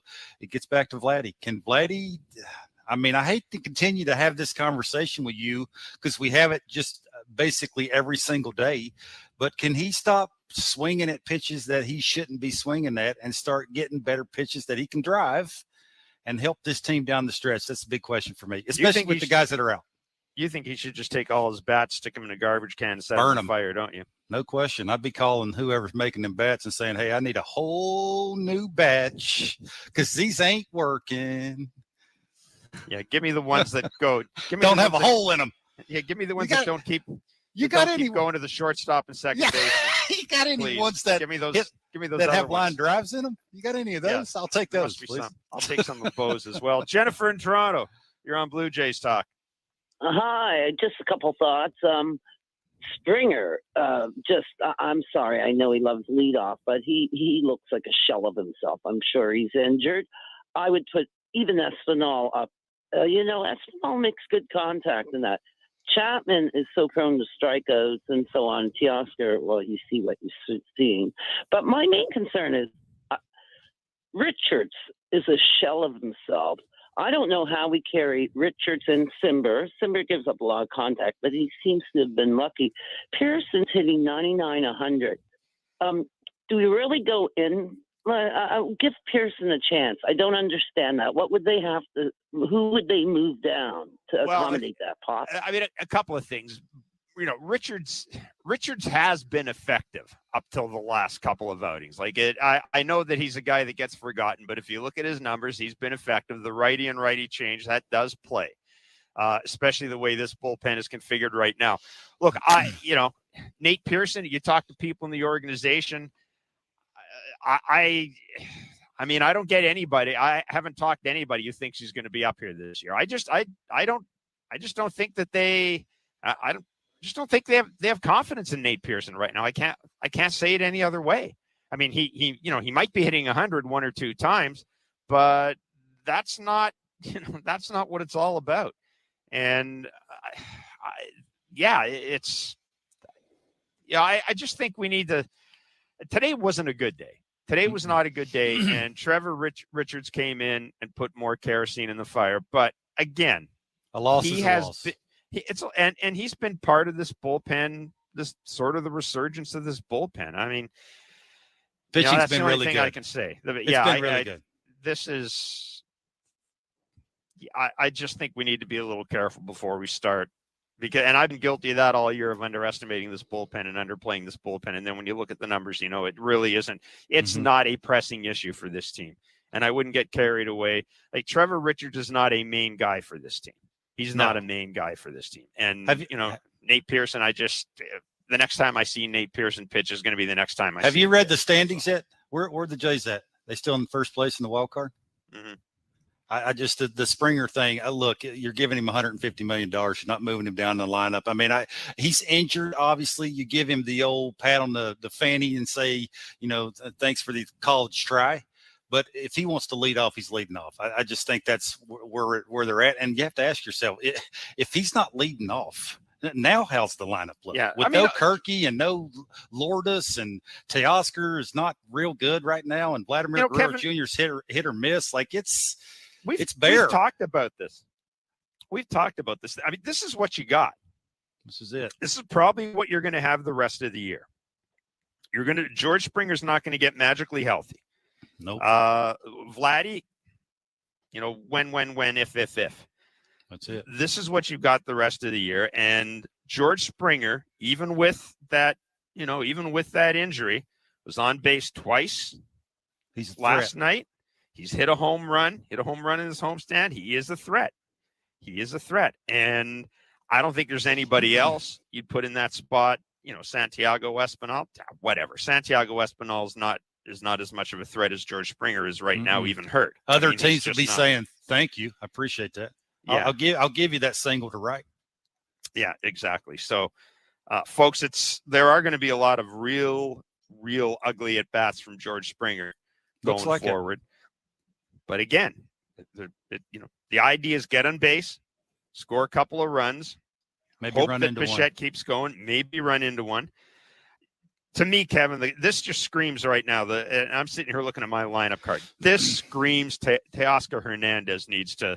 And Vladdy. You know what? I got to tell you something. Vladdy's doing what Vladdy's doing. It's not as good as we thought he'd be this year, but he's still. I need Teoscar to step up more. I need Teoscar to step up. Vladdy is not. This is what it is. Teoscar to me is the guy who has been a real disappointment. This is why I think the pitching's going to take them where they're ultimately going to end up. It's not going to be the lineup. The lineup's going to, if you can have the line, it's sort of like what the Rays did today. The Rays had really, really good starting pitching and had one big inning. That's what the Blue Jays need to do. Derek in St. Catharines, you're wondering about why the Jays are having a bullpen day, especially late in the season so frequently, and why they don't go to a 4-man rotation. Yeah, exactly. I mean, why do we have to do conventional thinking? We limit pitchers to 100 pitches a game. We got 4 starters. Why are we throwing away a game by having a bullpen day? I mean, every game counts. If we don't make the playoffs, it's on management, because it wasn't that long ago we had 4-man rotations. We went to 5, but to go to 4 now only makes sense. We don't have a good 5th starter. Why throw away a game with a bullpen? Yeah, I mean, I wouldn't say it wasn't that long ago that we didn't have a 4-man rotation. It's been 5-man for a long time. You got guys that are used to routines. And I keep mentioning this as well. You've got a guy in Alec Manoah who's never been here before. So, the 4-man rotation, to me, it's just it's not in the cards. It's not in the cards. We don't have to treat them like fine china. I mean, no, you don't have to treat them like fine china. But I would argue that in September's not a good time to start doing stuff you haven't been doing all year. I don't think, especially with pitchers. Yeah, you do it in the playoffs. Pitchers. So just say that we're starting the playoffs early. Yeah, and they used to go to a 3-man rotation in the playoffs. I mean, I'm just saying, why throw away a game? Then it's 100 pitches a pitcher, so you're already saving them throughout the season. So extend them a little bit with an extra. But you know day. what? I understand that. Yeah, but you're not really saving them because it's not like the Jays are the only team that are doing this. The idea that you're saving 100 pitches a season by not pitching these guys into the 7th and 8th inning. These guys that haven't pitched in the 7th or 8th inning for 6 years or for 7. So you're not saving any pitches. This is the way it's going to be. Now, Kevin, I think we're both in agreement with Derek. This is a team that doesn't have the lowest payroll in baseball. And for them to be having a bullpen day on September 16th, I'm with you on that, Derek. Mm-hmm. I'm with you on that completely. For them to be having a bullpen day at this stage of the season, I'm completely with you on that. I'm absolutely with you on that. I will bet if you ask management or the coaching staff, I would bet they would say that instead of forcing or trying to bring up a guy that's not real good and trying to force that, you go with a bullpen that's been good lately, and that gives you a better chance to win a baseball game. This just gets back to the point where certain games, other parts of a team's game has to step it up. And this is the at-bats. This is little things like catching the baseball, throwing it to the right base, taking the extra base, doing little things to beat good teams, and that's what they'll have to do tomorrow. Hector Gomez, who's a reporter in the Dominican Republic, had a couple of interesting tweets earlier today that got everybody talking about Vladimir Guerrero Jr. on a possible contract extension, saying he's open to sign a long-term deal with the Jays. He's really happy playing here. I hope something can be done about it this offseason. I would be really open to signing a long-term deal too if I was Vladimir Guerrero Jr. No question. This is the same. I mean, he was last year too. The dynamic hasn't changed. If anything, last year with his year coming off an MVP caliber season, you'd think there'd be more of an impetus to get it done. So I know that got a lot of people excited. To me, it's kind of that's been assumed. I don't think the fact that. Yeah, exactly. Vladdy's open to talking about it this offseason. Of course he is. I bet Bo Bichette's open to an extension. I bet Ross Stripling is too. That's it. I bet a lot of guys are open to an extension. So I was much more interested in the fact that he kind of lit up Shohei Ohtani a little bit. No, he didn't. Yeah, come on. He said that if Aaron Judge if Aaron Judge doesn't get the MVP award this year, it would be another steal. And I agree with him. I agree with him completely. That's the only word you saw, wasn't it? Was steal. That's the only word you saw. Yeah, of course. I agree with him completely. I agree with him completely. Marcus in Mississauga wants to ask about whether or not Gossman's struggles had to do with Moreno catching him. I know Caleb was talked during the broadcast and mentioned a couple of times some of the. He thought it was interesting, I guess would be the way to put it, the way Moreno was setting up for a couple of pitches. Hey, Kevin, you look at the numbers. 24 sliders, 24 split-fingered pitches. I think you told me they had 15 swings at his splitter, 3 misses. Clearly he didn't have the splitter today, or clearly he wasn't comfortable with it. He threw as many sliders. I don't know. Caleb talked about it. I mean, John Schneider made a point yesterday in his pregame session when he was asked about Moreno, and this is before we knew about Kirk. It was just a general conversation about Moreno and how you might use him. And he said, well, you could use him with Gausman because Gausman's fairly easy to game plan if you were a catcher. Can I ask you a question? What happened in the 3rd, the 4th, the 5th, and the 6th inning when he didn't give up any runs? What happened in those innings? Did all of a sudden he's absolutely. It was one bad inning where the split finger wasn't working, the location on the heater caught too much of the plate. He didn't make a good pitch against Paredes to eliminate him with 2 strikes. That walk changed that whole inning, didn't it? Yeah, it hurt. I mean, obviously the 3-run homer is a backbreaker, but yeah, the walks especially when it's a 1-2 count and you got him. You make a decent pitch with a split finger, he's out. And you just threw 2 non-competitive pitches, one with the slider and one with the split. And you didn't get the call with the split finger on the 3-2 pitch because, the blind guy's standing behind the catcher. So, yeah, I think it's just – look, it's very easy to come on here when these dudes don't make good starts and point the finger at the guy that's catching it. Yeah. When they're not the one throwing it. Kevin Gausman's been throwing all season. He knows what's working and what's not working and how it feels. And, if it's not working, you throw 24 sliders, which he rarely does.